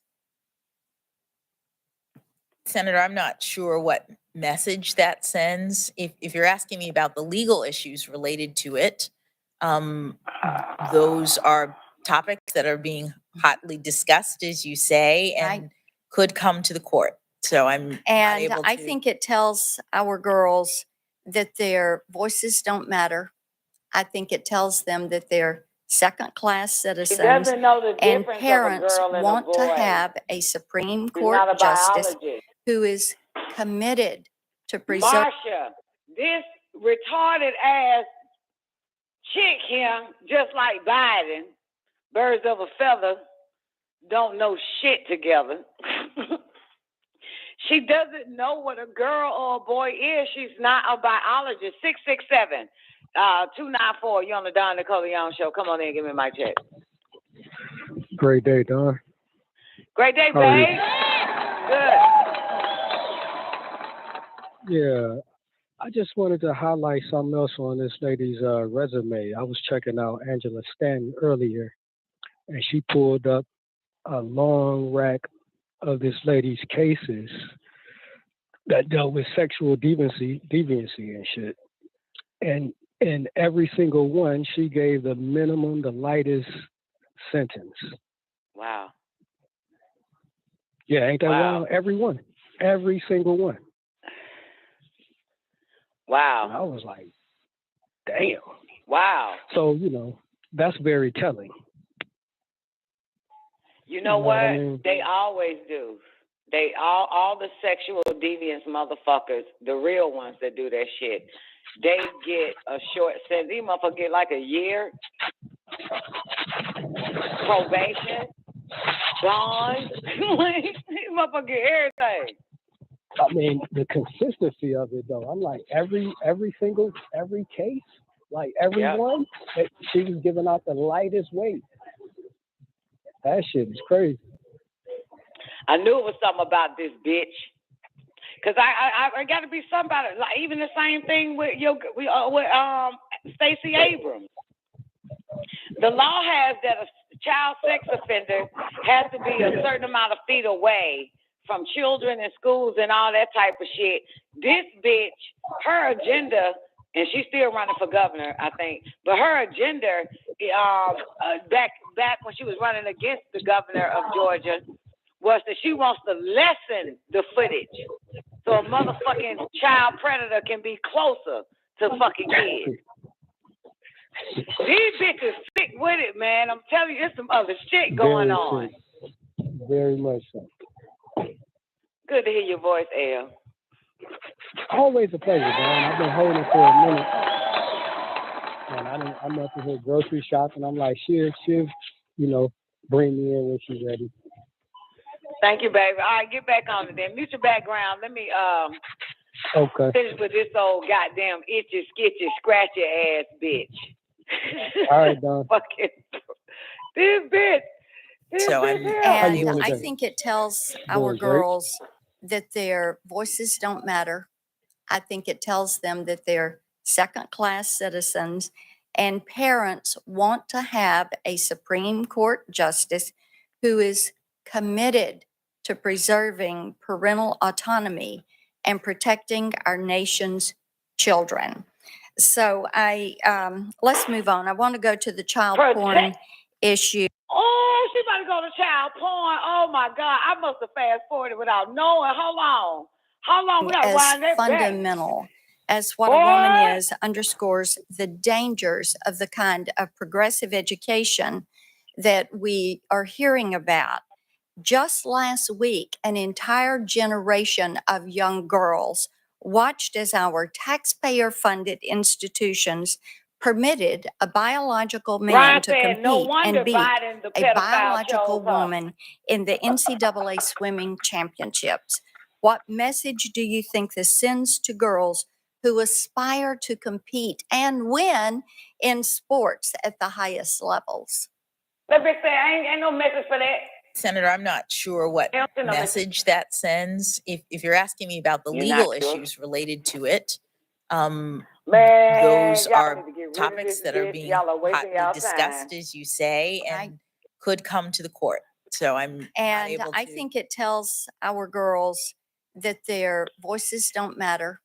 I think it tells them that they're second-class citizens, and parents want to have a Supreme Court justice who is committed to preserving parental autonomy and protecting our nation's children. So let's move on. I want to go to the child porn issue, and I know that we've discussed this today on several different times.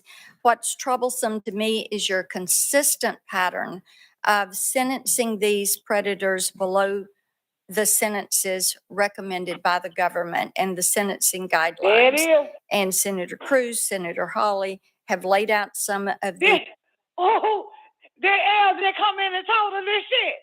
The L just said this bitch be sentencing them goddamn child pornography, goddamn pedophile ass motherfuckers less sentence than the law right for them motherfuckers to have. Did y'all just hear that shit? Then pay attention.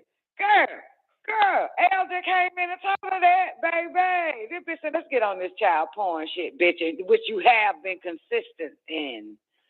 Which you have been consistent in. This bitch about to end up the judge, y'all.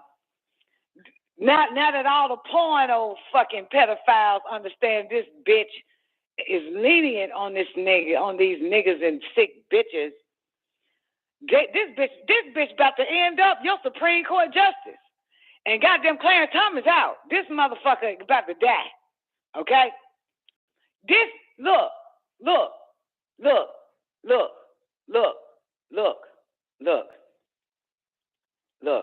This is scary. This is some scary ass shit, boys and girls. This is worse than actually watching a Hollywood scary movie. This is a fucking horror flick. This is horrible. Here we go. And I know that we've discussed this today on several different times. What's troublesome to me is your consistent pattern of sentencing these predators below the sentences recommended by the government and the sentencing guidelines. And Senator Cruz, Senator Hawley have laid out some of these disparities. I know Senator Blumenthal mentioned the Kids Online Safety Act that he and I are working on. You have talked. Oh, my stomach hurt. Oh, Lord, Marsha, you got to stop talking, honey. You got to stop talking. I'm losing my goddamn mind listening to your goddamn ass, Marsha. This is him. Lord have mercy. Lord have mercy. The sentencing guidelines, bitch. Oh. Could come to the court. So I'm And not able I to. think it tells our girls that their voices don't matter.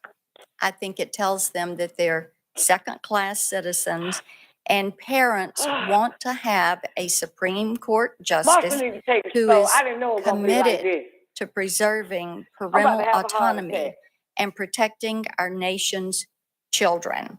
So let's move on. I want to go to the child porn issue, and I know that we've discussed this today on several different times.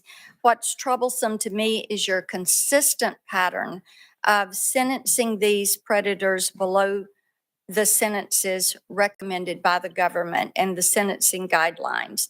And Senator Cruz, Senator Hawley have laid out some of these disparities. I know Senator Blumenthal mentioned the Kids Online Safety Act that he and I are working on.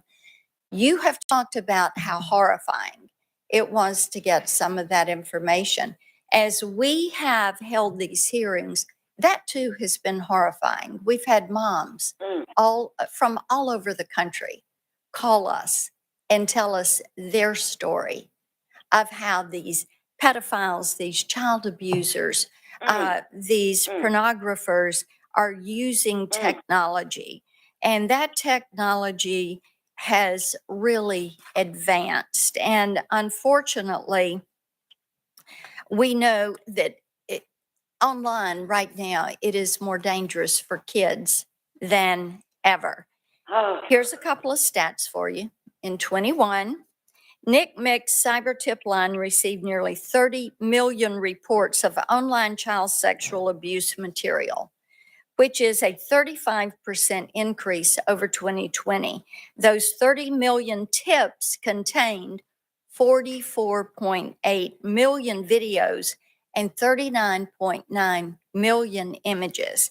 And as a mom and a grandmom, this is an issue of tremendous concern. And this bitch only blinking. This bitch ain't even blink. This old heartless, soulless. This bitch ain't even shook her head in disgust listening to Marsha tell her these things.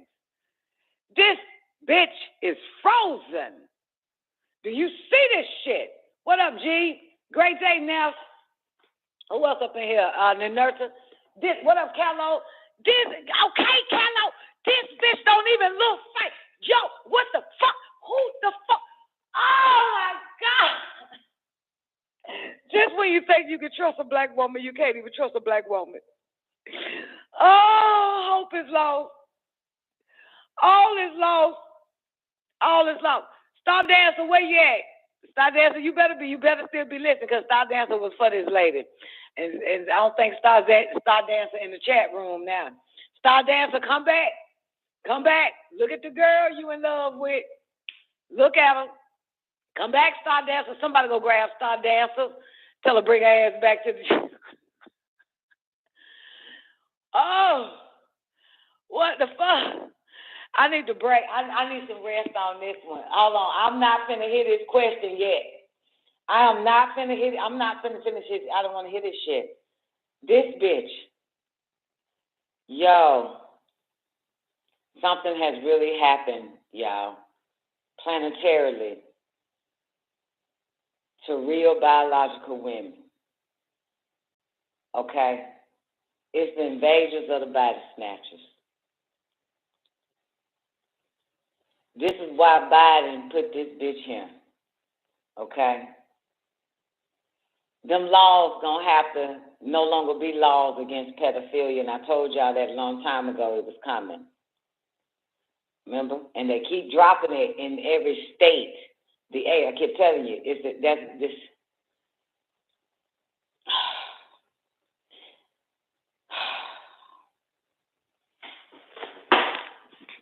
I have grandsons that are 12 and 13 years old.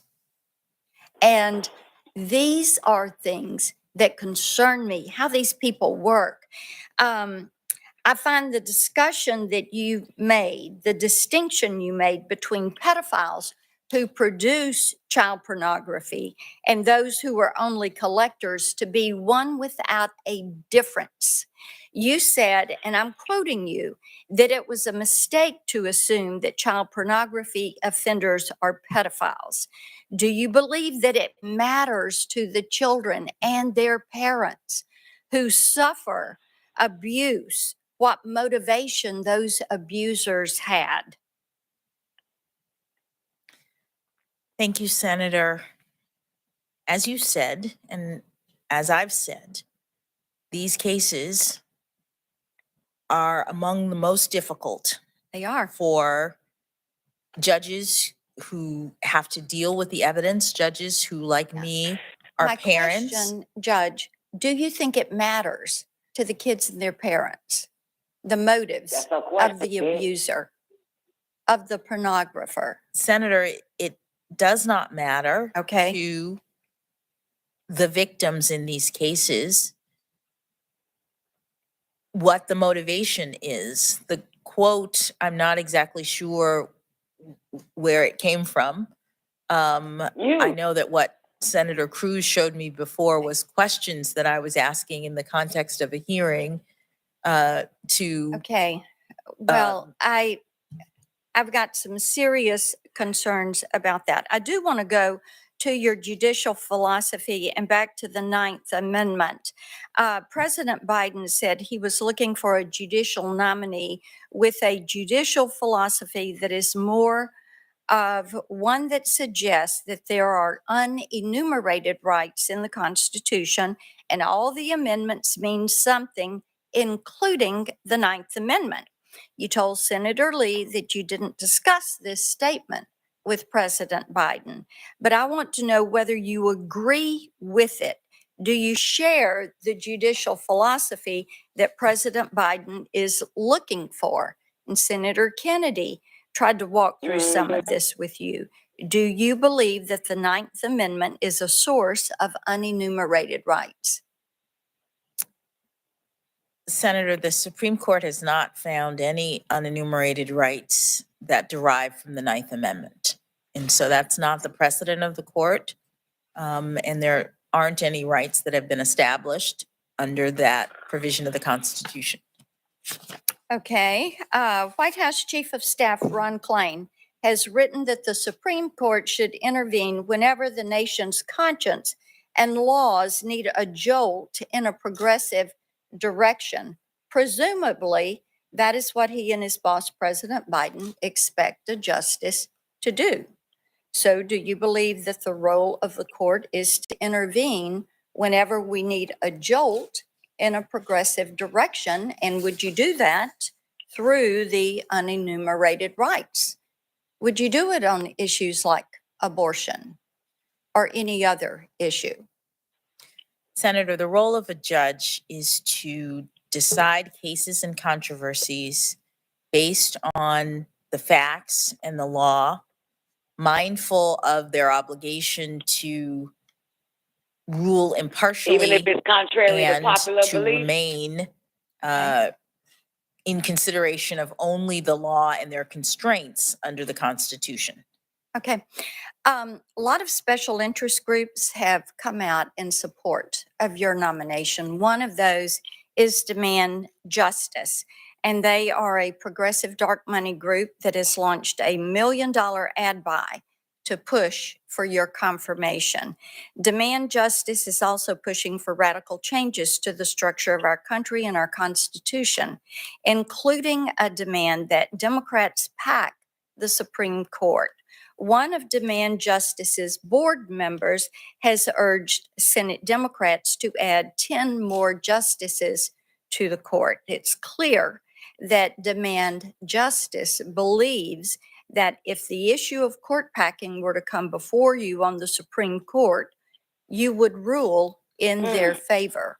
Are they wrong to believe that you would rule in their favor? Senator, it's very unlikely that the issue of court packing would come before the Supreme Court. That question is in the province of Congress. It's a political question.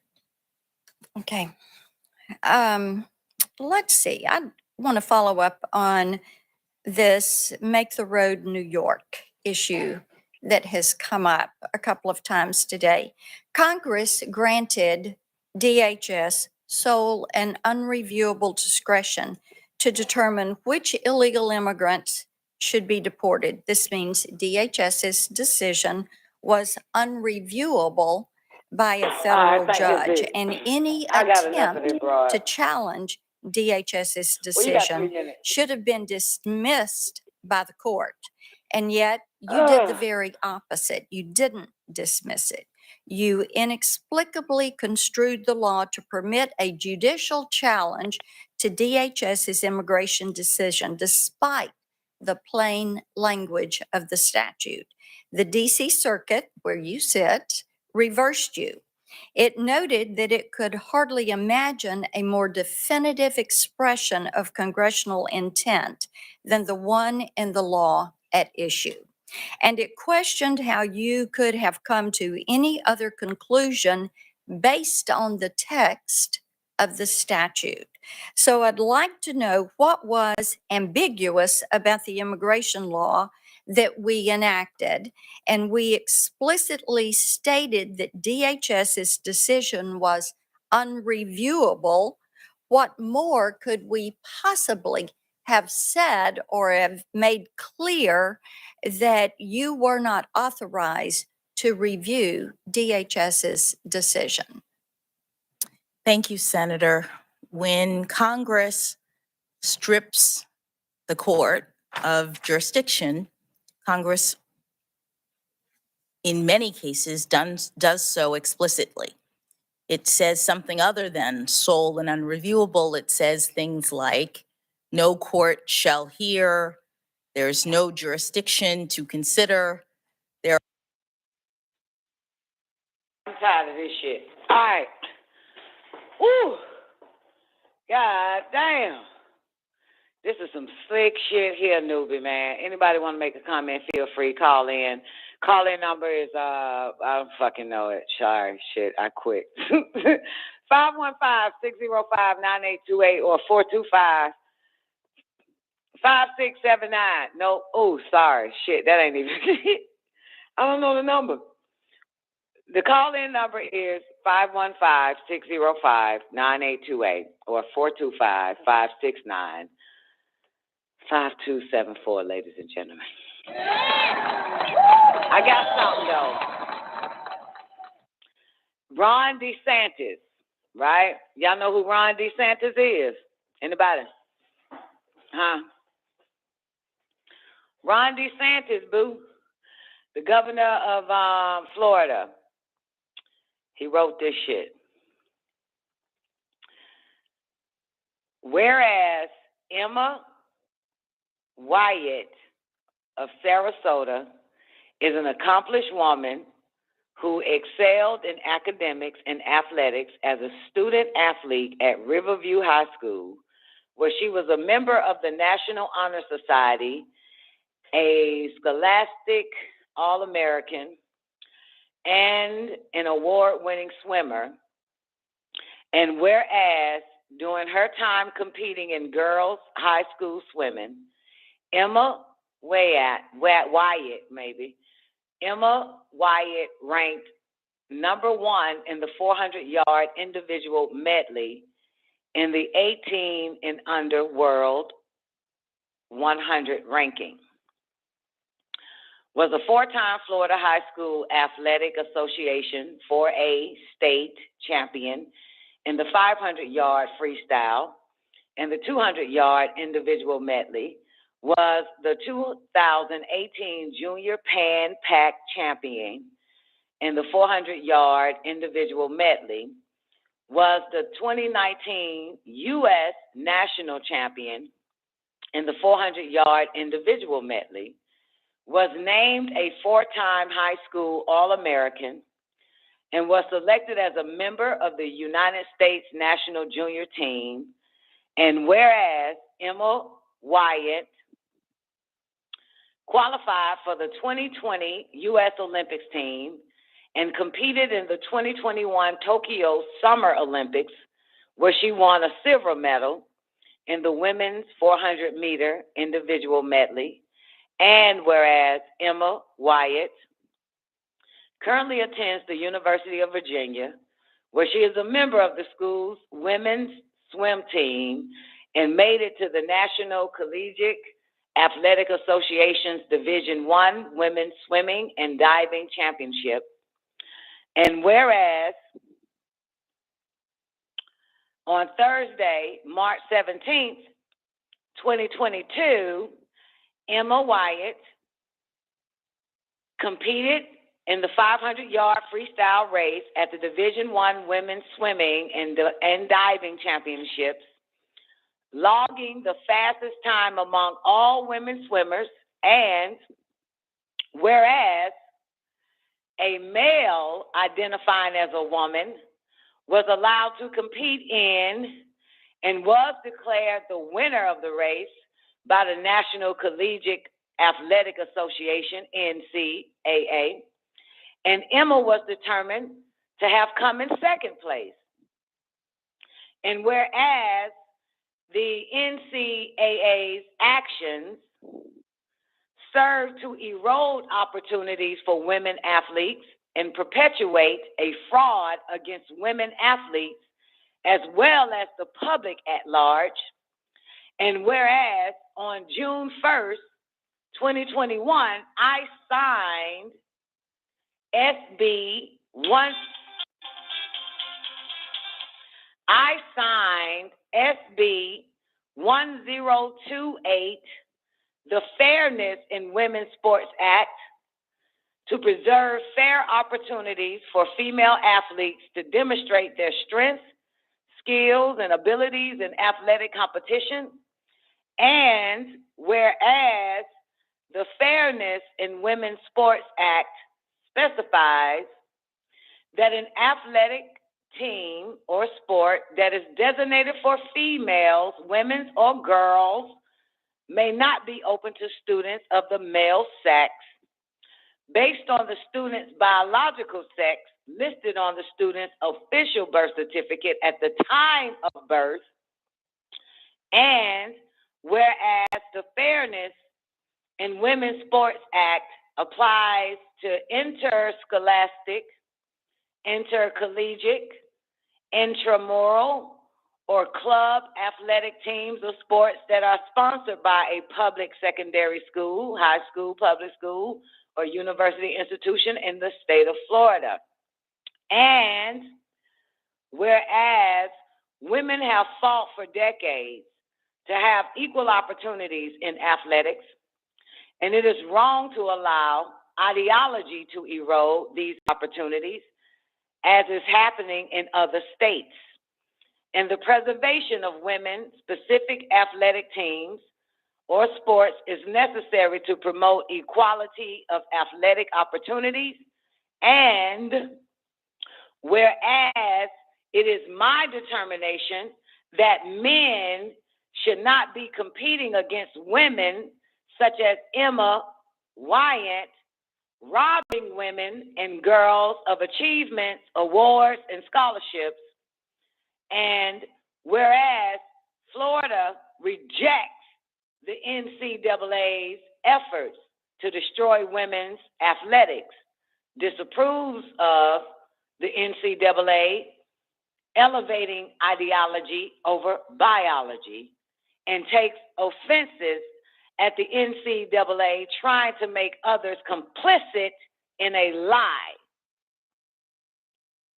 Now, therefore, since she is a native Floridian from Sarasota, I, Ron DeSantis, governor of the state of Florida, do hereby declare in Florida that Emma Wyatt is the rightful winner of the 2022 NCAA Division I Women's 500-yard freestyle. Congratulate her on yet another significant achievement and express pride that she is a Florida resident. In witness whereof, I have hereunto set my hand and caused the great seal of the state of Florida to be affixed at Tallahassee, the capital, this 22nd day of March in the year 2022 of our Lord and Savior, signed, he didn't say of our Lord and Savior, I'm just fucking with y'all, but say signed Ron DeSantis and shit with the seal on that motherfucker. When I saw this, boys and girls,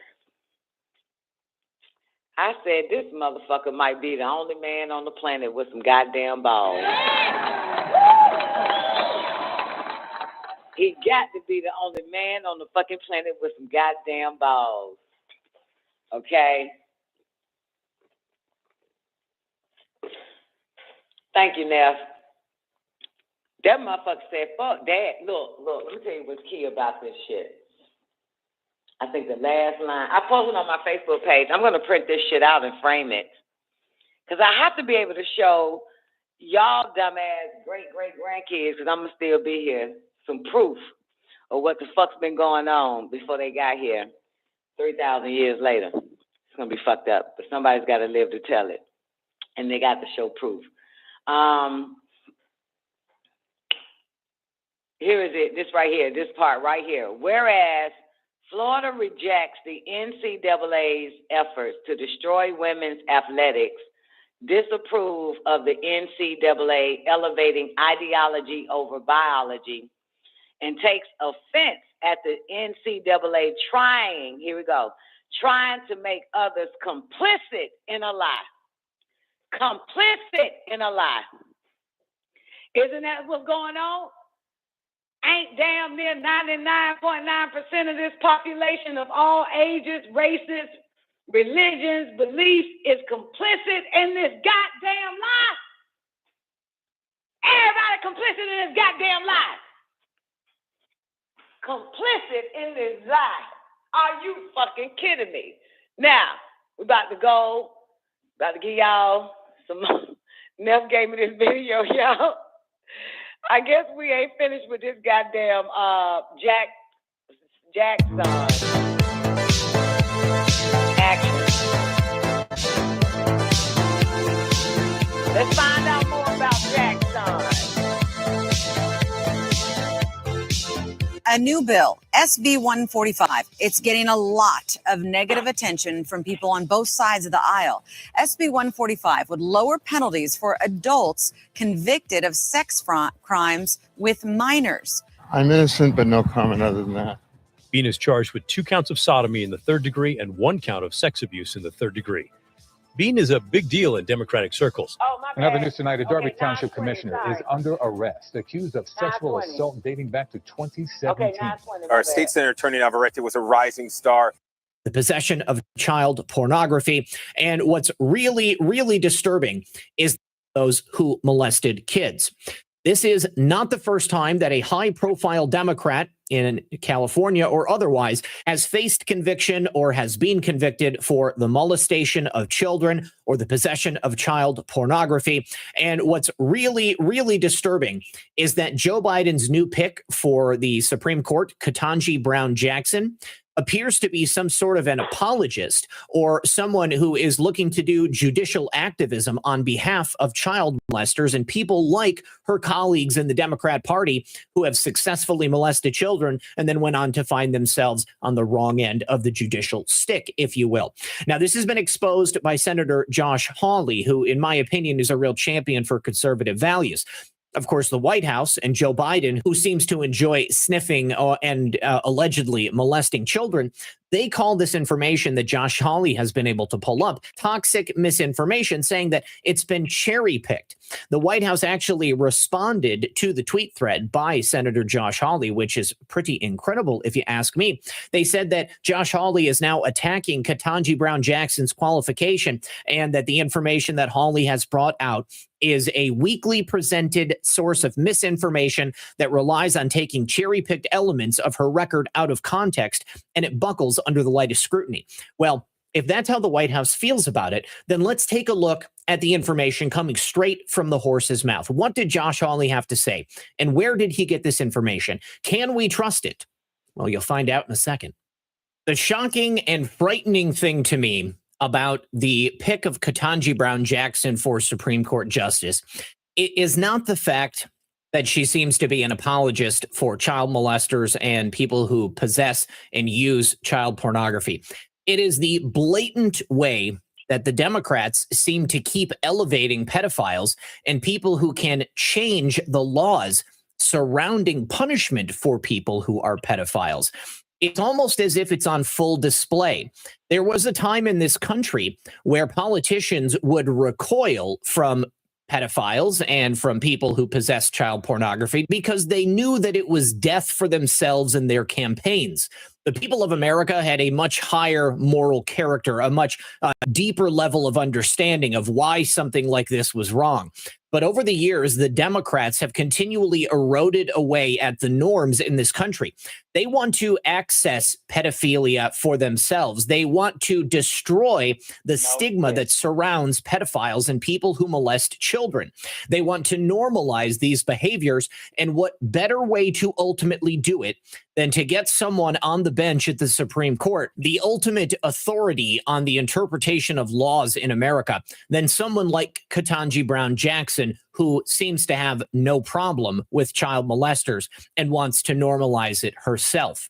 You know, when you're looking into a judicial nomination such as Ketanji Brown Jackson, the best possible place you can go to determine how they're going to decide laws and case law in the future is to rely upon their past legal decisions. And that's exactly what Senator Josh Hawley did in this instance. So as far as what the White House is saying, that this information is cherry-picked and doesn't stand up under scrutiny, I think that's absolute hogwash. And I think that the words of Ketanji Brown Jackson stand and speak for themselves. Let's take a look at what Josh Hawley has said.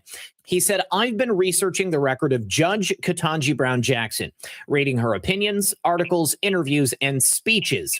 I've noticed an alarming pattern when it comes to Judge Jackson's treatment of sex offenders, especially those preying on children.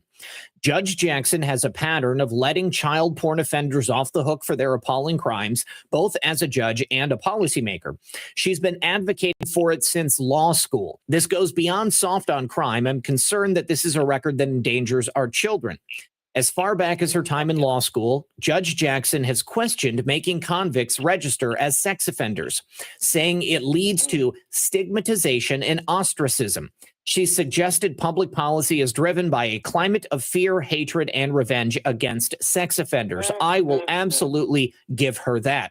We have every right to fear, hate, and want revenge upon those. Y'all hear this chick, goddamn, did y'all hear this chick? I'm running out of breath listening to this shit. I can't breathe. Look, the bitch said, how do she live with herself? I got to rewind that a little bit back to hear what she, look, she is the perfect goddamn, she perfect, ain't she, Nick Bet? She perfect, ain't she? This is her commentary on the fucking ruling. What I'm saying there, Neff said the bitch is sick.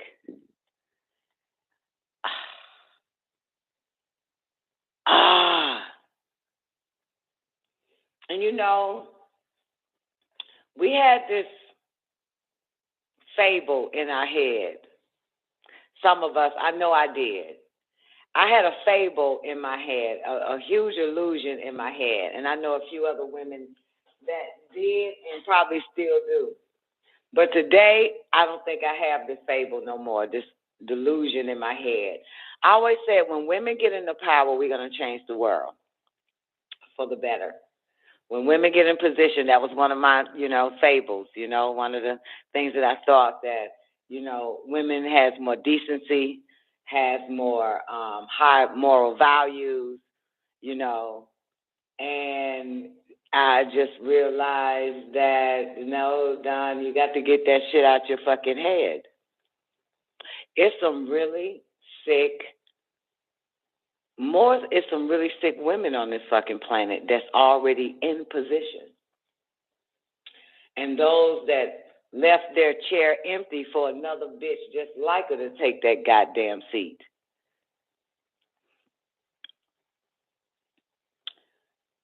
So I'm out. All right, 4'11". This is her commentary on the ruling of on a pedophile case. I'm rewinding back just a little bit. Matter of fact, I can read it, but I don't feel like it. We're gonna let this white boy read it. Tired of being a slave. Use some of these motherfuckers to do it. All right, 13-0. I'll take the 1306. This is her pattern of letting child porn offenders off the hook for their appalling crimes, both as a judge and a policymaker. She's been advocating for it since law school. This goes beyond soft on crime. I'm concerned that this is a record that endangers our children. As far back as her time in law school, Judge Jackson has questioned making convicts register as sex offenders, saying it leads to stigmatization and ostracism. She suggested public policy is driven by a climate of fear, hatred, and revenge against sex offenders. I will absolutely give her that. We have every right to fear, hate, and want revenge upon those people who would prey upon our children. If you are a victim of sex abuse by someone that you thought you could trust, then you know exactly what I'm talking about. If you have a child who is a victim of sex abuse by someone that you thought you could trust, or someone who is in a position of authority over your child, then you know exactly what I'm talking about, Erica. Then someone like... No, I missed it because he said that she even went so far as to saying that they shouldn't even register. Let them walk the streets regular. Oh, she reminded me of Stacey Abrams. The stigma that surrounds pedophiles and people who molest children. They want to normalize these behaviors, and what better way to ultimately do it than to get someone on the bench at the Supreme Court, the ultimate authority on the interpretation of laws in America, than someone like Ketanji Brown Jackson, who seems to have no problem with child molesters and wants to normalize it herself. You know, when you're looking into a judicial nomination such as Ketanji Brown Jackson, the best possible place you can go to determine how they're going to decide laws and case law in the future is to rely upon their past legal decisions. And that's exactly what Senator Josh Hawley did in this instance. So as far as what the White House is saying, that this information is cherry-picked and doesn't stand up under scrutiny, I think that's absolute hogwash. And I think that the words of Ketanji Brown Jackson stand and speak for themselves. Let's take a look at what Josh Hawley has said. He said, I've been researching the record of Judge Ketanji Brown Jackson, reading her opinions, articles, interviews, and speeches. I've noticed an alarming pattern when it comes to Judge Jackson's treatment of sex offenders, especially those preying on children. Judge Jackson has a pattern of letting child porn offenders off the hook for their appalling crimes, both as a judge and a policymaker. She's been advocating for it since law school. This goes beyond soft on crime. I'm concerned that this is a record that endangers our children. As far back as her time in law school, Judge Jackson has questioned making convicts register as sex offenders, saying it leads to stigmatization and ostracism. She suggested public policy is driven by a climate of fear, hatred, and revenge against sex offenders. I will absolutely give her that.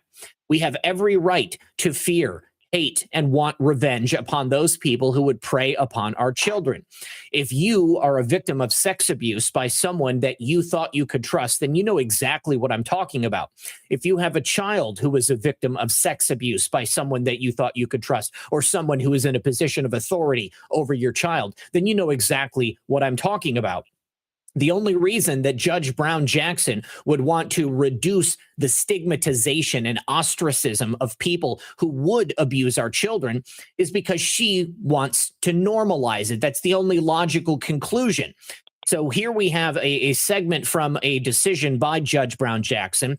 It says, in the current climate of fear, hatred, and revenge associated with the release of convicted sex criminals, courts must especially attentive to legislative enactments that use public health and safety rhetoric to justify procedures that are, in essence, punishment and detention. What else are we supposed to do with people who molest our kids? We want to ostracize them, and we should be able to ostracize them. We should want to punish them, and we ought to punish them. Josh continues, Judge Jackson has also questioned sending dangerous sex offenders to civil commitment. We have a civil commitment law in Missouri, and it protects children. It gets worse. As a member of the U.S. Sentencing Commission, Judge Jackson advocated for drastic change in how the laws treat sex offenders by eliminating the existing mandatory minimum sentences for child porn. Judge Jackson has said that some people who possess child porn are in this for either the collection or the people who are loners and find status in their participation in the community. What community would that be?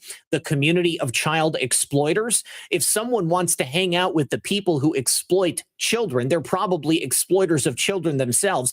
And what kind of sane person in their right mind would want to just collect child porn? There is no value in the collection of child porn. There is nothing virtuous about collecting child porn.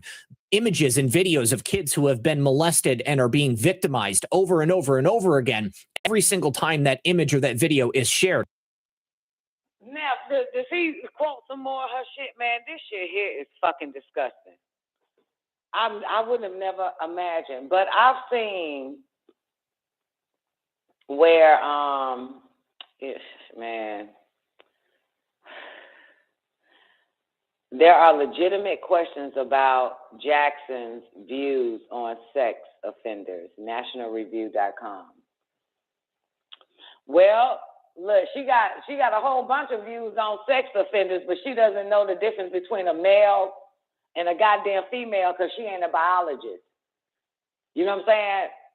She ain't read, is there a difference? She don't know what a woman is because she ain't a biologist. So you must be a fucking pedophile to know everything about that shit. She must be a goddamn pedophile, goddamn it. She admits there's a community of pedophiles. Yeah. 4 foot. I am sick too. I just can't believe this shit. I mean, granted, if it was a male nominee for the goddamn Supreme Court, I'd be sick too, but goddamn, I just wouldn't expect. But see, they knew it. They knew it. They fucking knew this shit now. They goddamn knew that it's some sick-ass, professional, educated goddamn Negroes. Negro females, and they went and found this bitch. They went and found this bitch. I've been hollering and yelling and warning and prophesying that they are about to leash the goddamn pedophiles on you motherfuckers for the past 13 goddamn years. They needed a black bitch to pull it off. You know why? Because black people are blinded by blackness. They are blinded by black. As long as you black, I got your back. They are blind. They knew to you. They knew this shit. I wouldn't have fucking. They had to bring a black because they knew the result of black. I be on Instagram, right? And I noticed these advertisement videos of products and services and all this type of shit, right? And all I do is read the comments. All these black people jump on the comments questioning whether or not this is a black-owned business. If it ain't a black-owned business, I ain't fucking with you. Because they got this thing on black now. I don't know if we ever had it. I doubt it. Black ain't never fooled me not one time. And yes, black do fucking crack. Okay? So I ain't never been fooled by no goddamn black. But this generation is the foolish of black fools that's fooled on black all day fucking long. And I'll tell you another generation is the goddamn son of a bitches that was born in the goddamn 50s, 40s, and goddamn 60s, with the exception of somebody born in 1976 and probably y'all just throw y'all dates out. But I ain't never been persuaded by black babies. They knew to get this shit. You know why now? Because niggas do not investigate. They look at you and they like you. But niggas don't investigate. Niggas don't investigate. Yes or no? They don't investigate. They pop this bitch up. I've been seeing this whole face all on goddamn Facebook, posted by niggas. Posted by niggas. They ain't did no investigation on this nigger bitch. Like they didn't do on Obama, like they didn't do on nobody else. And I guarantee you, a lot of them niggas probably ain't even watched the whole 12 hours of this motherfucker because a nigga can't goddamn attention can't be kept longer than damn 10 minutes unless it's a fucking video of some bullshit. So I know they ain't watched 12 hours of this goddamn hearing of this bitch. But those that only watch clips and highlights from the progressive or the liberal fucking media, they come out with these statements on social media saying they trying to hang her. They trying to hang her. These crackers trying to hang the girl. That's how they see this shit. Okay? You didn't get, but and what's interesting, first of all, shit like this ain't even shown on YouTube now. I just typed in the bitch name and put define a woman, but there is nothing that went towards this bitch being what the fuck she really is. So basically what I'm saying, the titles of these goddamn, the one that I just played, the titles of it was just saying Senator Black, whatever her name is, Johnson or whatever, Jackson, you know, questioned by Marsha. That's it.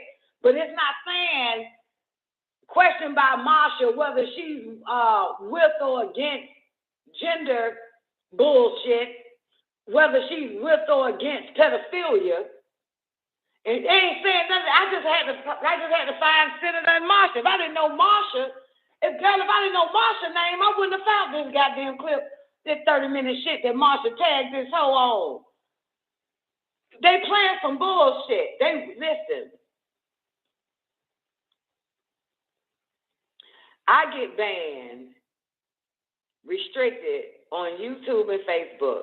Yesterday after the show, what I do is I type in on YouTube Zena's YouTube name so I can start playing the Man of the Hour, you know, that type of shit from YouTube into Blog Talk, right?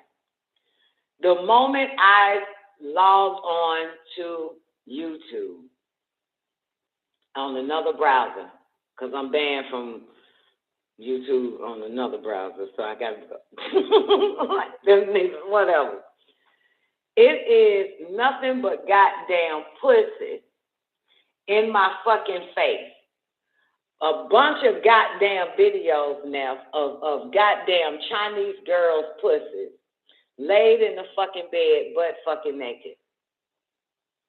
But I get fucking restricted. My pages get terminated. You understand me? My pages get terminated. Facebook done restricted my account again. I ain't got no pornography, no fucking butt naked kids, no none of this shit. And I am going against the goddamn guidelines of the goddamn YouTube community and the motherfucking Facebook community. I'm going against that shit. Can you believe that? I'm going against that. This some sick ass shit, okay? Butt naked, young goddamn Chinese bitches. I'm searching for Zena goddamn name. I gotta put Zena name in the search so I can pull up her profile. It's a bunch of goddamn videos of butt naked little goddamn Chinese goddamn girls. Pussy showing and open. I bullshit you not. Pussy showing and open. Now, meanwhile, YouTube censors, right? YouTube censors a normal sexual, sex assignment, whatever that shit, reassignment, sexual bullshit. That shit censored. You can't even find out how the fuck this old lying-ass bitch nigga become a bitch surgically. But I done seen some goddamn Chinese little bitches pussies while I'm searching for Zena goddamn shit yesterday. This shit wild. But I said it. I fucking said it, yo. Once they leash the P, LGBTQTP. 90 seconds. It's over. It's over. It's over. Keep your fucking children, if you got any, to your damn self. And that means share that motherfucker with nobody. It's over. You'll be the one going to jail on hate crimes. Okay? It's over. Telling you that shit now. Y'all let this shit happen. Because you like black. They knew 60 seconds. They knew it. They found this nigga bitch and they knew that niggas are going to enjoy having her ass. What that woman say? The first black woman to make history. And when I heard her say to make history, I said his fucking story. The pedophiles, the sick men story. Because, bitch, you ain't making her story. Ain't nan bitch yet. Ain't nan female has ever made her story. I haven't seen a bitch yet. Oprah ain't even made her story. That bitch made his story. None of these bitches. They all making his story. 10 seconds. What am I looking at now? Girl, this long here, boo. Y'all want me to finish up with this, yo? Oh, we in overtime now. Sorry, y'all. Goddamn, forgot to shout this shit, huh? Nobody gives a fuck. Y'all just go, we just gonna sit there and watch how it happen, right? Tell you now, that bitch gonna get on that damn bench. If that's the last thing man does.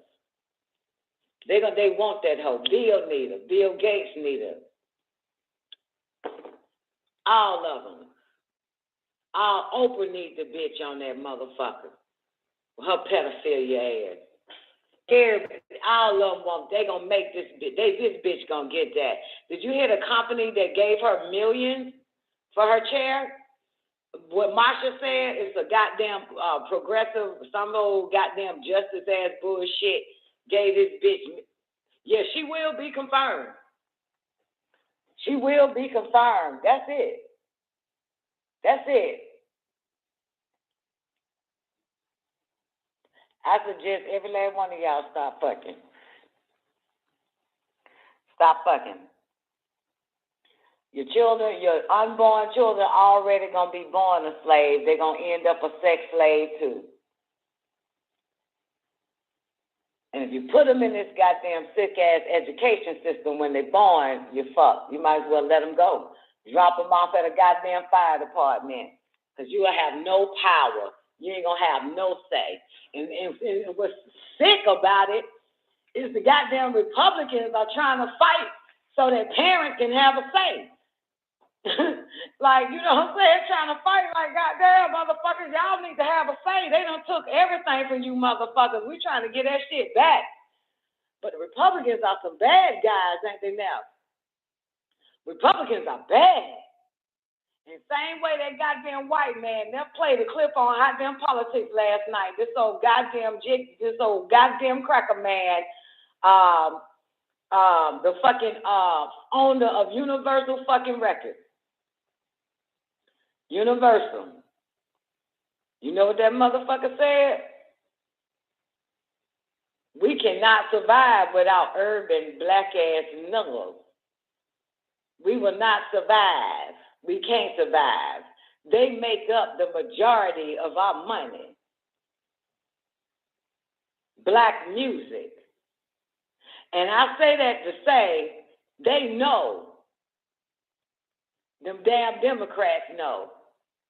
We will not survive without niggers. They make up the majority of our votes. And both the record labels, the music business, and the fucking Democratic business, and the mentality and the state of all black people that are in both of their fucking hands ain't got better yet. Ain't got better yet. Completely all fucked up. We were born in this fucked up ass shit. They need niggas. And they found one. And niggas look at black because they think it's a fact. And one thing about Negroes, they swear, if one nigga make it, we all make it. They love to see some nigga make his story, make another white man's story for him, don't they? They love that shit. They love that shit. My grandmother fought for her whole goddamn life to stay alive, survived 8 heart attacks, arthritis where a whole left side of her body don't fucking work.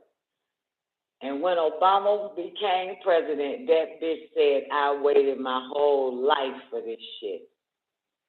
And she died right after. To see a black man make history, make white man stories. all they gonna do is continue the legacy of this sick, diabolical creature.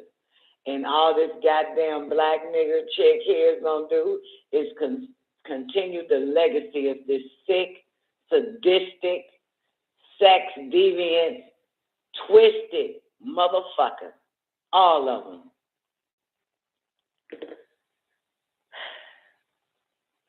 Fool niggas again.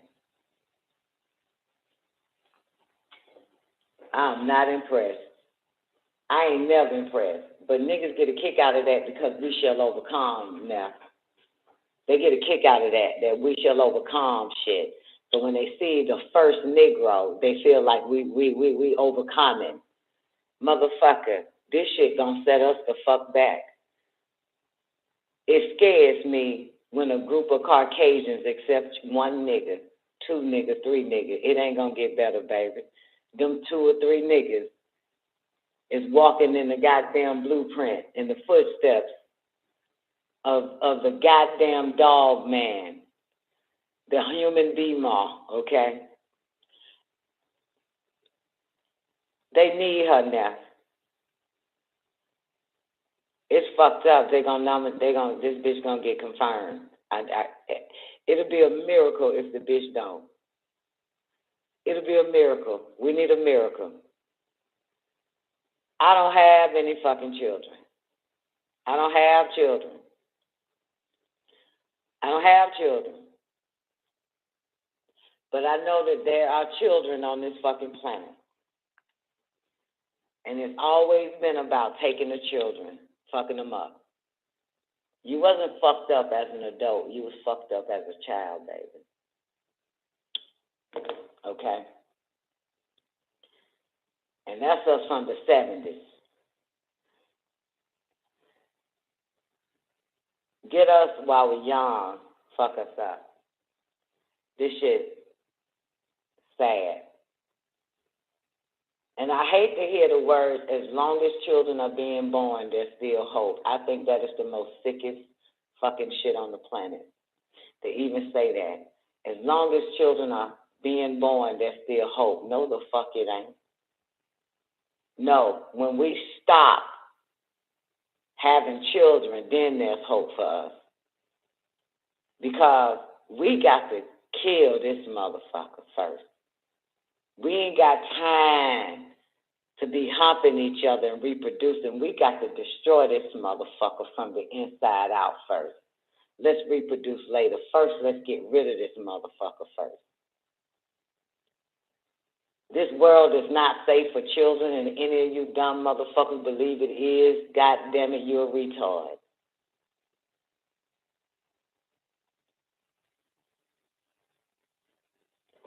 But what did the Holy Tablet say Saturday night? Holy Tablet said, and the niggas of your race will turn the blind eye on his game. Will turn the blind eye when you try to tell them this shit. The Negroes of your race will turn a blind eye to his game. That shit fucked me up. Now, y'all go tell everybody, just for the hell of it, let's see how many Negroes turn a blind eye on this goddamn Jackson chick. We tried to do it to the Obama niggas, didn't we? Now, they turned a blind eye. Elected this sick son of a bitch for 8 goddamn years. And all of a sudden, after his 8 years was up, some realized they made the worst fucking mistake ever. Didn't they? Some of them Negroes.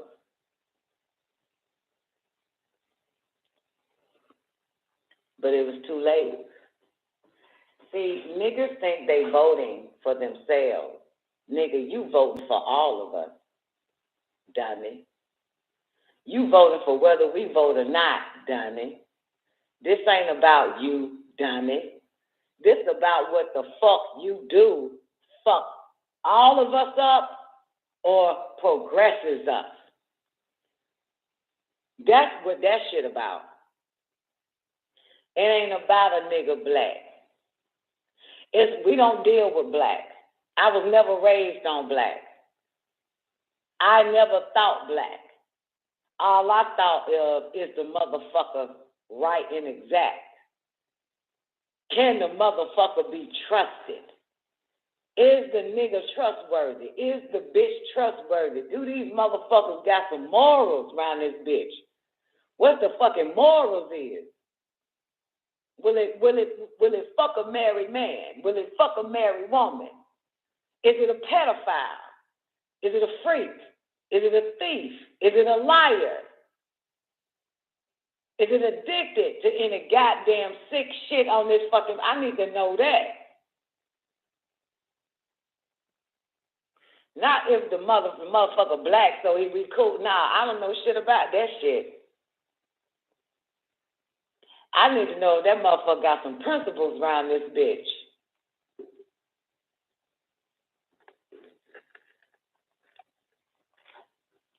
And they still deny Obama brought in the laws to protect trans. And I told motherfuckers that shit. 4 feet. I told motherfuckers, this ain't about the gays. This nigga is in place to protect the goddamn trannies. I said that shit. I said, this is a fake left go right. It ain't about the goddamn gays. It ain't about the fucking gays. It's about them trannies. And then they coming for your kids. Then the peas are about to be released. This shit wild. Did y'all know that the book of Revelation say some shit like, the book of Revelation say some shit like this. It say some shit like, they're going to be men, I swear to God, now, Revelation says shit like this. Somebody can find it, though. Tell me the verse and chapter, and whatever. But it say they're going to be men that walking around looking like women, dressed as women. That's what it says, some shit like that. There will be men dressed as women and wearing hair like women. Some shit like that it say now in the book of Revelation. There will be men walking like women, looking like women, and hair like women. Some shit like that.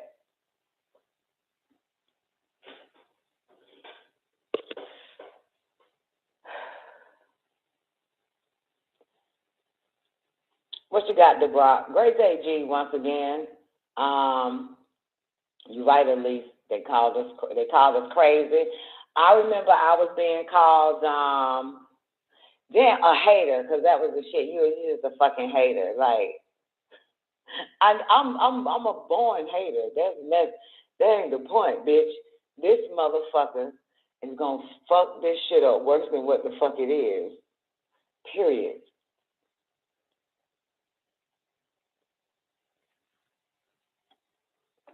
So it says some shit like that. Somebody need to find that verse in that chapter in the Holy Tab. I mean, in the Book of Revelation, the Angel, the Apocalypse. But it say that, baby. This shit, wow. Told you, pedophiles next. After that, what happens? After they let the it's gonna be a whole bunch of pedophiles now. Like, for real, like non-pedophiles thinking about being a pedophile. Same way it was non-gays thinking about being gay. You know what I'm saying? They're going to put that shit in motherfucking heads to go after them fucking kids. Psychic driving, y'all. Don't tell me that MK Ultra ain't real.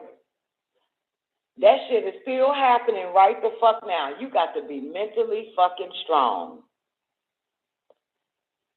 You have to be mentally fucking strong, and you can't trust no one. That is so sad. That is sad.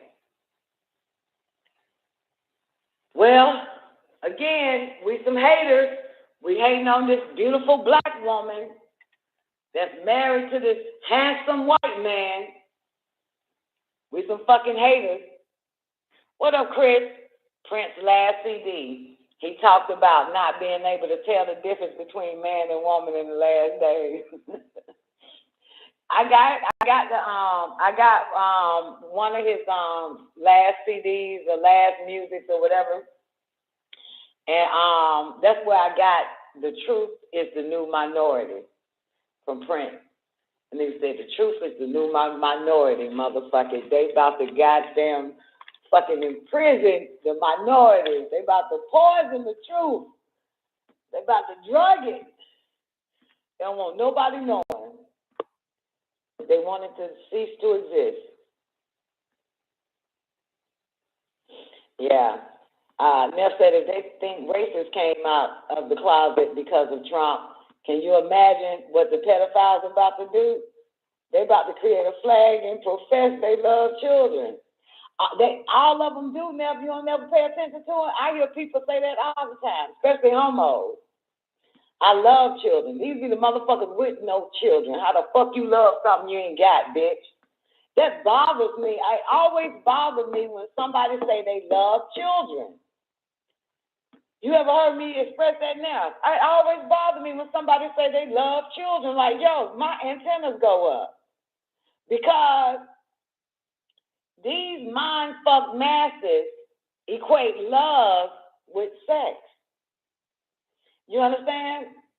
It's a sexual love for children. I'm telling you. I'm be trying to figure out how the fuck you love something. What the fuck? Don't nobody love no goddamn kids. People with children don't love their ass. We don't love like that. That bothers me. I'm telling you, it scared the shit out of me when I hear somebody say they love children. I already know you won't be meeting mine, you sick fuck. Men say it a lot. A lot of goddamn bitches say it too. Yeah, but bitch, go get you some. That's some sick shit. You can't love something you ain't never had. That scared me.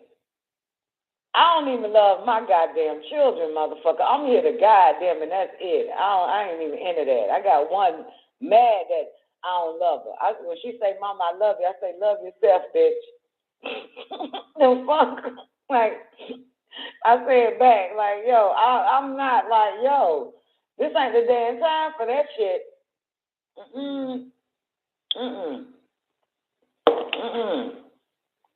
Love yourself, baby. I'm not here to give you love, baby. I'm not here to love you, baby. I'm here to teach you. Teach you the difference between good and fucking evil around this motherfucker. That's as far as it go. Shit.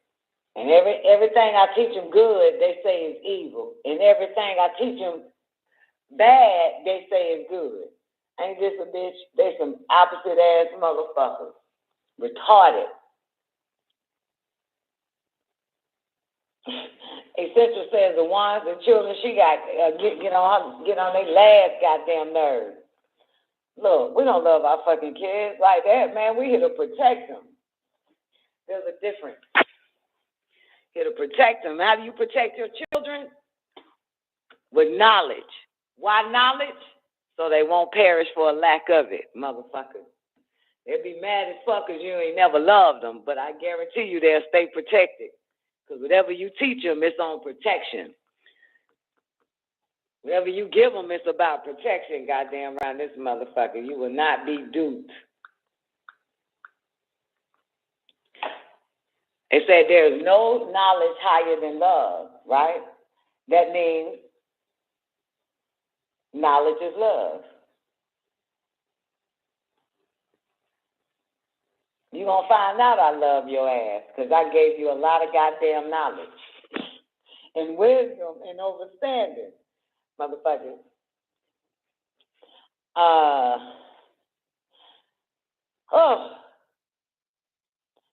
And they teach you, right? You got to put that knowledge in their ass no matter what, man. They try to fight. They try to fight that shit because they've been mind fucked for AIDS. They've been mind fucked, man. They goddamn social engineered like the rest of these fucktards. But hey, I keep drilling. I keep drilling. One day you're going to come, you're going to tell me I'm right, bitch. I'm right about every goddamn thing. You're going to tell me I'm right, goddamn, and them motherfuckers you were listening to, them psychic driving ass fuckers was wrong. Yeah, oh yeah, they fight like a motherfucker.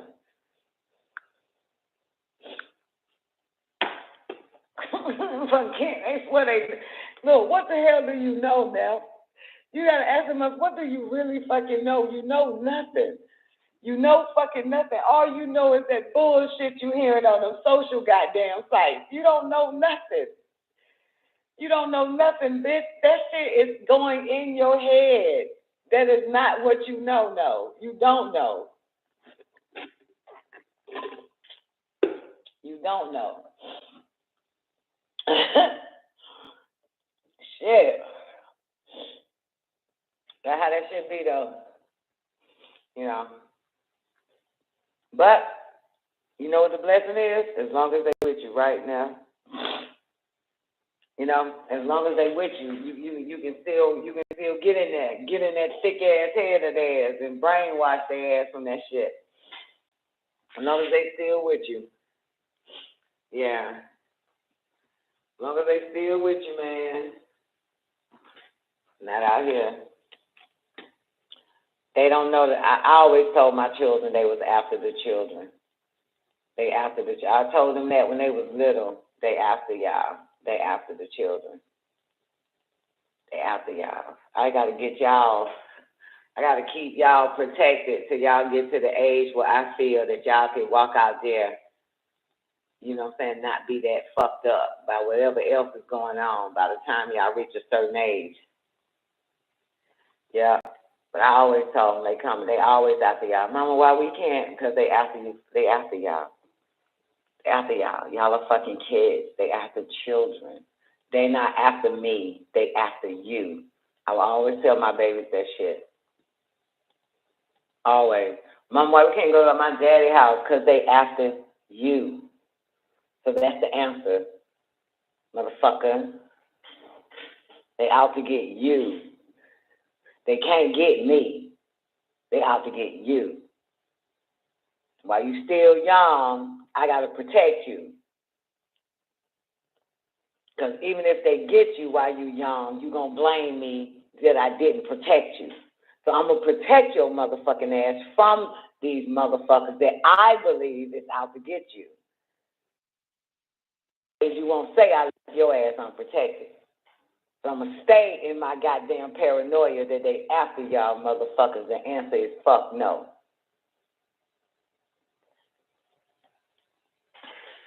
Now with that type of thinking, right now, like she think I'm just gonna let her roam. Not with that shit in your head, baby. I'm gonna have to give you something else first. You gotta have something else to counteract that shit. You know, you can't be out there, goddamn. I always thought that Fernanda was would be devoured in these streets. I did. I always thought that Fernanda, I always say that shit, Fernanda gonna be the one devoured. They gonna get this bitch. Because her head was in the books. You know what I'm saying? And I always thought that, you know what I'm saying, if it wasn't in the book, then, you know, hey, because I figured that she don't look at the street life, at the real life. She's always in the book. And as a matter of fact, Fernanda is the only one that made it and didn't get got. But I know it could come. But, you know what I'm saying? Fernanda the only one that ain't got. You know, out of all the motherfuckers, I always thought that this bitch would get got. Yeah. I always thought it. But kind of find out she's the devil's child. So you get her, no, she gets you. So you'll be the one getting got. So I forgot that, you know what I'm saying? That, yeah, I forgot, you know, my horns came out while I was pregnant with this bitch. I was a straight demon, head of the demon. So, yeah, this bitch, hell nah, I gave birth to that one. with no male aid. That's all me right there. That's a straight demon. The biggest devil on the planet is my daughter. You think you gonna get her? She gonna get you. There is no loyalty. Yeah, she can't get got. She can't get got. She gives no fucks. She She mean, ain't she now? She mean well. She mean well. She gonna shake that part where she wants, whatever crew outside, the fam or whatever, you know what I'm saying, to accept her and then eventually reject her. But that part there, she ain't gonna give no fucks about it. Because that was same shit that was happening to Samantha when she was younger. It became an issue, but shit, I was like, Samantha, nobody fucks with you. She said, I don't care either. I don't give a fuck. And I don't give a fuck how a person feel about me. Give a fuck. She at that point so from 13 to, I don't know, maybe that was just a year phase of her. I found out that some chicks wanted to fight Fernanda or whatever, some shit, and Tierra jumped in. But I found out this some more shit out when she was younger. But Tierra told me about it. But I realized that she wanted to be able to, help all these little motherfuckers in her crew. But, you always crucify to help. No good deed goes unpunished. Come on now. But now she's, I realized she's just unfuckwittable. That was just a phase. And she realized, if I am to blame, I don't give a fuck. If they don't like me, I don't give a fuck. I don't give a fuck. I don't care. Like, you know what I'm saying? If they no longer, because so now to go through cliques. She's still going through cliques. She ain't gonna have nobody consistent in her life. She's going through cliques, and they can't take her. They can't take her presence. You know what I'm saying now? So it's probably what a Jane is gonna go through. They just can't take her presence, and eventually she's gonna realize who the fuck she is, and she's just gonna be like, I don't fucking care. I don't care. And I'm telling you that shit all on the phone. I don't care, because some shit happened. You know what I'm saying? She kept saying, I don't care. And I'm like, but Fernanda, you know you're wrong, right, for what you did. I don't give a fuck. I don't care. I don't care how they feel. I don't care. I'm like, okay, Rich. Okay, I don't care. Yeah. It's gonna work out, man. I'm telling you, man. It's just, it's just patience, man. It's just patience. It is patience. Just like you have planted a lot of seeds in the ground, right? Right? And yet you don't tug on them. You just continue to just watch, right? I never planted any goddamn thing, but you watch. And what you did was anything that may have been affecting a particular plant that you, like you said, onions or something like that, you put around it to protect it. That's about as far as but you continue to still watch it grow. So you watch what's around it that could be affecting it, but you just still watching it grow, and you're adding something to divert those pests that are coming after the plant that you planted, the seed that you planted, and remove it. Yeah. But you know that it's gonna grow, right? You know that it's gonna grow. You just gotta protect anything that's coming to stop it from growing. So your patience is not with the growth. Your patience is being able to make sure that there is nothing violating or coming in the way of stunting the growth of that plant. That's what I do. That's how I do it. So when they bring shit in their life, I just watch what's around it with patience.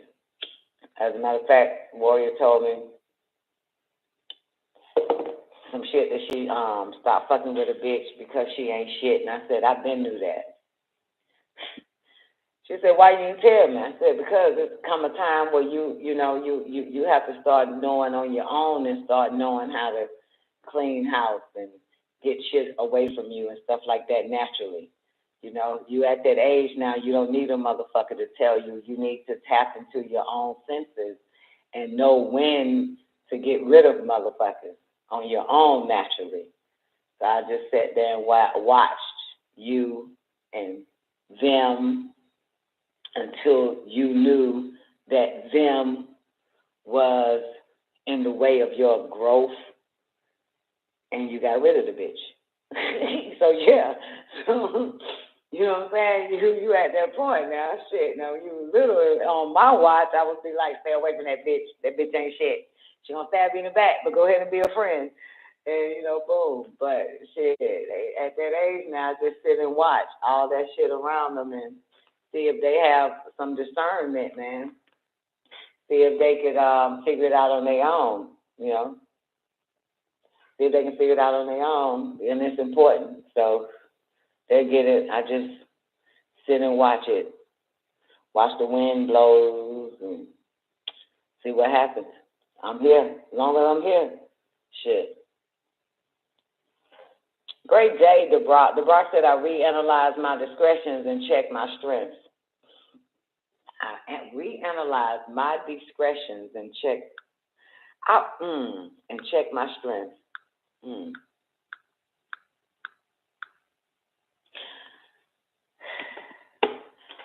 I hate to say this shit, but I'm gonna say this shit. I just don't think it's a time to be around no fucking body. Like, for real. If you have children in the home, yeah. But anything outside of that, if it's just you, yeah, you don't even want to play out there. You know what I'm saying? You want to just really get your shit together. You know what I'm saying? You really want to be able to analyze or reanalyze your own discretions and your strengths. You want to just really get your shit together. This is not the time. People are mentally fucked up. If their morals ain't as high as yours, and if their morals ain't as high as yours, you know not to fuck with them.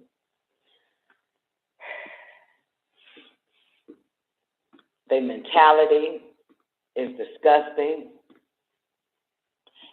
It's a sense of filth. And people are afraid to be alone. I told y'all they're attracted to people with responsibilities and discipline. But that's only because they want to throw you off your responsibilities and your disciplines. That's not because they want to be around a disciplined motherfucker so they can eventually become disciplined. That ain't it. Nope. They want to be around a responsible motherfucker so they can eventually be responsible. Bullshit. That's a lie. They there to distract you. They there to keep you from your discipline. They there to keep you from your responsibility, from your focus. They there to keep you from yourself. Okay? They know where you headed, and they're there to stop it. They're not going with you. They're there to stop you. Because they can't go, so they're there to stop you from getting there.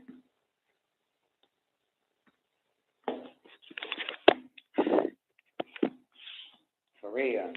They in the way. But this ain't the time, man, to have any goddamn body but yourself. This ain't the time. So anyway, they have this, I read some of the COVID guidelines. It's a boat show. I was interested in going to the boat show. It's still happening right now. Matter of fact, today is the day of the boat show. So I read some of the COVID guidelines to that shit. The shit is strange enough because on VIP access or some other higher access costs like $300-something fucking dollars to get this package for the boat show. But anyway, it say some shit like this. I read the COVID shit. And it said those that are vaccinated don't have to wear a mask.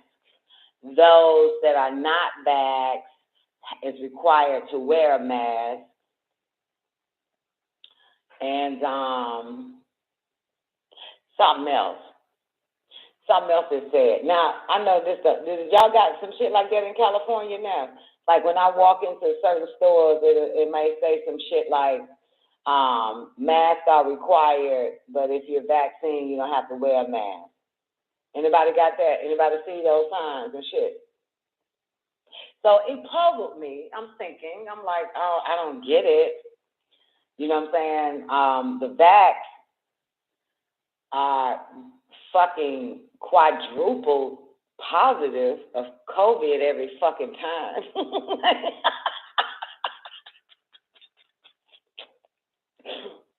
They the ones that should keep matter of fact, they the ones that should keep their distance, and they're the ones that should goddamn wear a mask, and they are the ones that should stay their ass in the goddamn house.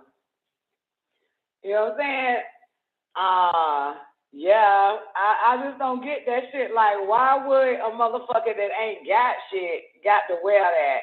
Unless people that are vaxxed are spreading it because they already tested quadruple times for being positive. So are we wearing a mask to protect ourselves from the vaccinated ones?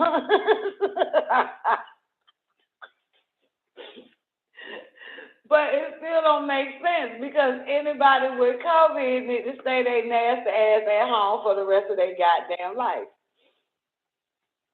This world should not be catered for COVID people. I'm telling you, it just don't make sense to me now. It shouldn't be catered better for them. You know, you got the nasty disease. You don't even need to be in this store. Yeah. I wonder if that gate was put up to keep crime out or to keep our ass in. For real, right? Which one is it? God damn. So I was just like, what the fuck, yo? So I decided not even to go to that shit. Like, you know what? I'm not even participating with these. I don't even want to be nowhere around humans, whether they got something or not. But we know all humans are plagued with 150 diseases, especially of the mind as well as the body. That's why I said this ain't even a time to have nobody but yourself if you are, you know, living by yourself.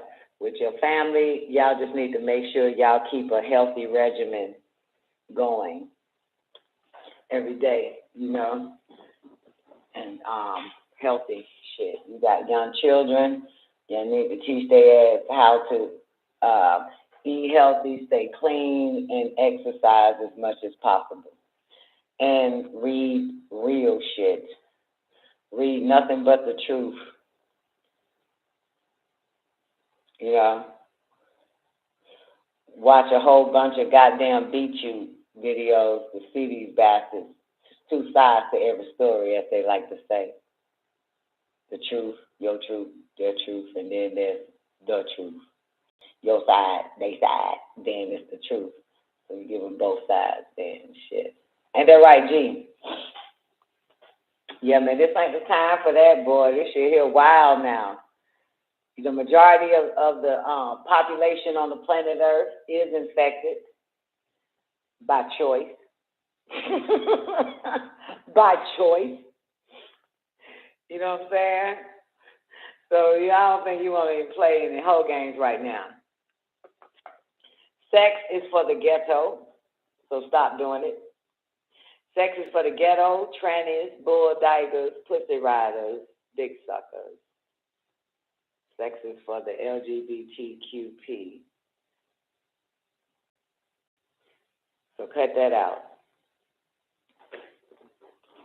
For something bad happen. You know what I'm saying? Cut that out for something bad happen and shit. Some worse could happen. I remember one time I had a pregnancy scare. I was younger though. And I said, man, I said, man, I'd rather have AIDS than to have a goddamn baby, man. I don't want to be pregnant again. I'd rather have a sexually transmitted disease than to have a, that's how serious it was with me that. I said, man, I'd rather for a nigga to give me goddamn chlamydia than goddamn a baby, man. I do not want a fuck. I don't want it. I don't want it.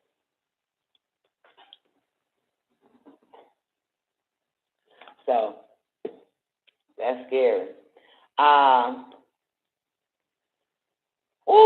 Oh, you found this new Oh, that's it. And they had hair. What revelation is it, J1? And they had hair as the hair of women, and there it is. And their faces were as the faces of men, and they had hair as the hair of women. That's what it says. That's it. And their faces were as the faces of men, and they had hair as the hair of women. That's it. That's what it said. Yeah, Revelation 9:7. It's inside the verse though. And they had hair, and their faces were as the faces of men, and they had hair as the hair of women. Now I ain't talking about no damn locusts. Don't worry about that. That ain't the point. They just threw that inside of it. It's not about locusts, baby. You got to pull out. You got to pull it out. Pull it out. Just pull out that line, and boom, there you have it. You know what I'm saying? You pull the line out. You feel me? Just pull it out. Just pull that part out right there. That's what it's about. It's not about the whole goddamn sentence. And it's not about locusts. It's about airplanes, by the way. John could only describe locusts. So, you know what I'm saying? Because he ain't never seen no airplane. So it's not locusts. He only used that as locusts because he ain't never seen nothing like that down there. Jesus ain't telling that he came from that starship, Galactic Enterprise. So John lacked a lot of knowledge. Hell yeah, essential. As a matter of fact, my daughter sent me a IG picture, right, of this chick. It's a man though. It's a man. I'm about to pull it up real quick. And let me say, come. Nigga, what the fuck I look like?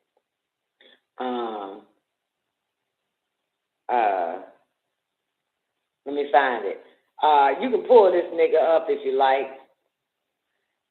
King Amy Amaya Scott, right? King Amaya Scott. Let me pull her up. I'm gonna let y'all see what time I got.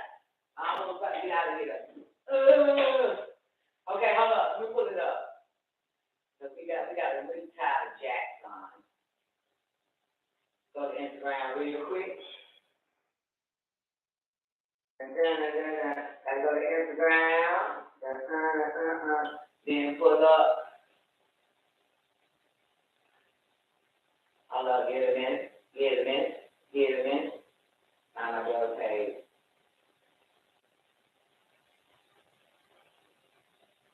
Here we go. This chick right here, ain't she pretty? Can you see it? Brian, go click on my camera. Ain't she pretty? So y'all got the camera? Yeah, y'all can see it. Ain't she pretty? That's Amaya. That's Amaya. Y'all ain't see it yet. It ain't on YouTube yet. Wait. Refresh our YouTube, maybe. Wait, let me check on YouTube and see if y'all can see it. What is YouTube? Okay, yeah. All right, y'all can see it. Okay. Maybe I need to refresh YouTube. Hold up. Can y'all see the picture I just posted? Her name is Her name is Amaya Scott. Amaya Scott. Can you see it, Nick Bet? J1, can you see it? Y'all see it? Y'all see my cam? That's a nigga. That's a nigga. That's a pretty nigga though, ain't it? That nigga gorgeous. And pretty. And it's a pretty black man. Anyway, so Tiara, so she sent me her photo. But I forgot what she said to me. She tagged me in this nigga photo. It's a man, yeah. Okay. And then I say to her, you letting these niggas out here do you? Outdo you? That's what I said. You letting these niggas outdo you, bitch? You better get your fucking life, bro. when she showed me this bitch picture. I know you let these niggas out here outdo your ass, bitch. You a biological fucking female, broad. The fuck wrong with you? Let these niggas outdo you, bitch. Then she texts me back talking about what niggas? That nigga. This nigga right here. The fuck? Yeah, y'all, some of y'all men into women like niggas like that. Like y'all are into thinking Michelle is the most beautiful black woman on the planet. So his name on IG is King Amaya Scott. KINGAMIYAHSCOTT.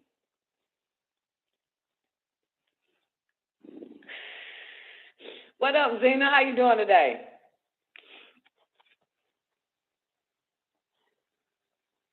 That motherfucker, goddamn, made me feel a little jealous. Yeah, but that's what I said, little girl, though, man. I said, man, you letting these niggas out here do you? Letting these niggas outdo you? You better step your game up, babe. Better step your game up, boo. I got it, Zena. Oh, I got it. I never mind. My bad. I'm about to get the fuck up out of here. Yeah, that's why they deny the fact, but that's the point, because they want to, reduce the biological man down to nothing but a dick, even though he's been a dick for centuries and generations and shit, but to really dick him the fuck down, because, just fuck them all up. Neff, did you see Yusuf L post? I wasn't even going. That nigga posted, that nigga said, single women. He said, single women get advice from single women and not.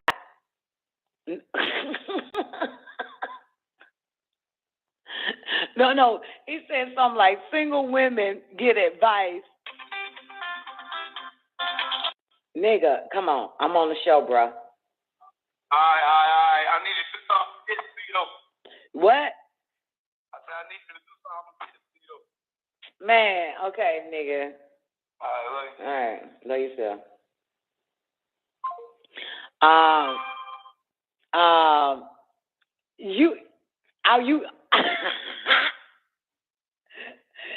You wasn't gonna comment on it, girl. I wrote like 3 letters, deleted it. I wrote 4, 5 letters again, deleted it. I wrote 6, 7 letters again, deleted it. And I said, you know what? I ain't even gonna fuck with this shit. I'm just gonna let that shit be. Single women get advice from other women. Yeah, like, are you jealous, bitch? Are you jealous, motherfucker? And so one of the sentences that I didn't hit send on was, I said, well, what the fuck do single men get advice from, bitch? The fuck? Where do single men get their advice from? Like, the fuck, are you jealous or something? Because a bitch is going to talk to another fucking woman about woman? If God created man and female, male and female, then I guess I'll go to a God. Okay? All right, and don't create male and female. Okay. If God created male and female, motherfucker, then I'm going to the one that actually creates male and female for some goddamn advice. And the only motherfucker on this planet that I have seen and myself has experienced is creating male and female. So if I ever have some issues, I'm going to another God and we're going to sit and talk this one out, okay? If it's about a male or a female or even my goddamn ass. I ain't going to no goddamn man. I ain't going to no nigga that came from some bitch placenta sack. Nigga, you don't even, Nah, man, he is wilding now. This nigga wilding. G said Yusuf L is just lonely. Yeah, you're right. You're right. Ain't nobody interested in him. He got about 7,000 motherfucking hits on his pages and shit. Sometimes 10. Ain't a bitch checking for him. That's what it is. Putting all that work out there, he ain't got nobody to goddamn go to the toilet stool on, go to the bathroom on. That nigga been wilding. Men like him think women should take direction from men so they can serve them. He could have at least said single women should take advice from married women. For what? What if single women don't want to be married? Women are women, regardless of who they got. You know what I'm saying? Women are women. You know what I'm saying? I mean, women are women, right? It don't matter. If a woman have a car and 7 dogs, she's still a goddamn woman. The woman have a car, 7 dogs, and some nigga that go into the bathroom on her, she's still a goddamn woman. It ain't nothing this bitch don't know. It ain't nothing this bitch can't know. It ain't nothing this bitch will not ever know. Eventually, she gonna know. So, it ain't even that. I would never get advice I would never take advice. This is the truth, sorry, y'all. I would never get advice. I would never want advice, and I never took advice. But I would never want advice from a married fucking woman. Sorry. Because I'm not fucking your nigga. So whatever that nigga put in your head, bitch, that's for your ass to live by. I'm not interested in your nigga, so I don't want no advice from your bitch ass anyway. So I don't take no advice from married women. Nothing. Because everything you're going to tell me is based on what that nigga told you in your fucking ear the whole fucking time you've been on your back and on your feet with this nigga. And I don't want to hear shit come from that nigga out your goddamn mouth. So that shit ain't going to work. I don't ever. That's the most dumbest shit ever. Unless you interested in being a sister wife in a polygamous relationship with the married bitch you getting advice from, her and her husband. That's it. I ain't interested in your nigga bitch. So I don't want no goddamn advice from you on relationships. Unless I'm about to be in a relationship with your nigga. I just see that shit different. Nah, man. I don't never even need advice. I ain't never, look, this ain't never been on my mind. Like, I need some advice. I met this guy the other day. Like, the fuck? This nigga ain't worth getting some advice for. What, bitch? If anything, I need health advice. I need which food eat up the goddamn belly fat. I need which goddamn exercise, goddamn fucking motions, movements work efficiently and show results quickly. I'm not finna get no advice on no nigga. I never will. I have never, not even how to get a nigga, keep a nigga, want a nigga. I don't even think that low. Okay? What the fuck? I don't even watch fucking marriage shows and shit, whatever, where they give counseling and shit. But like, let me watch this because they're gonna talk about marriage and I can learn something about some. What the fuck? I don't even drop. I have never. God loves me. Oh my God, the universe loves me. The Galactic Confederation loves me. The Igigis, they must love me because they have never, ever entered my goddamn mind. And I had plenty of niggas. Plenty of motherfucking niggas. And it ain't never entered my goddamn. And I got niggas lined up right fucking now. And it ain't never entered my goddamn mind to figure out goddamn to get some advice on this. I've never need advice on anything. Okay? I'm sorry. That's just how it is. I've never, ever, and on the exercising, on the right food to eat, that's about as far as it goddamn go. Only I ask a bitch, how your skin stay pretty, how your stomach stay flat. God damn it. But I don't even ask advice on my fucking children. Fuck them goddamn kids. Fuck them niggas. I don't ask no way. Fuck all of that. I'll tell my business, but I ain't asking for no goddamn advice. I tell you that much. And anybody know Don Nicoleone, you ever in the midst of me telling y'all my business and you try to give me some advice, I cuss your goddamn ass out quick because I ain't asking for no advice. I'm just venting. I'm just sharing. God damn it. I ain't asking for no goddamn advice at all. What the fuck going on around this motherfucker? I like to share. I ain't that fucked up, God damn it. People that need advice, goddamn, is weak. And all right. People that need advice, goddamn, need to goddamn cut their veins. Motherfucker, if you need advice, motherfucker, you don't need to be on this planet. You don't need to be, you will be devoured. God damn it, confused and confusing if you ain't figured out your own shit in your own motherfucking life. God damn it. Over a man, all these motherfuckers are same. Like, God, what the fuck? Like, ain't no way in fucking hell. Hell the fuck, man, what bitches? Look, man, my mama been married to a nigga but way before I was born for over 50-something years and still married to the motherfucker. And I done had more niggas than this bitch. Why would I ask a woman that's only had one man her whole life for advice? Even that don't go together. Bitch, you ain't had but one dick. I done out-dick my mom. Like, so you know I ain't finna ask your ass, bitch. You had one dick all day, every day for 50 years, bitch. You know nothing. So you know I ain't finna go to no bitch been married. I need an experienced woman.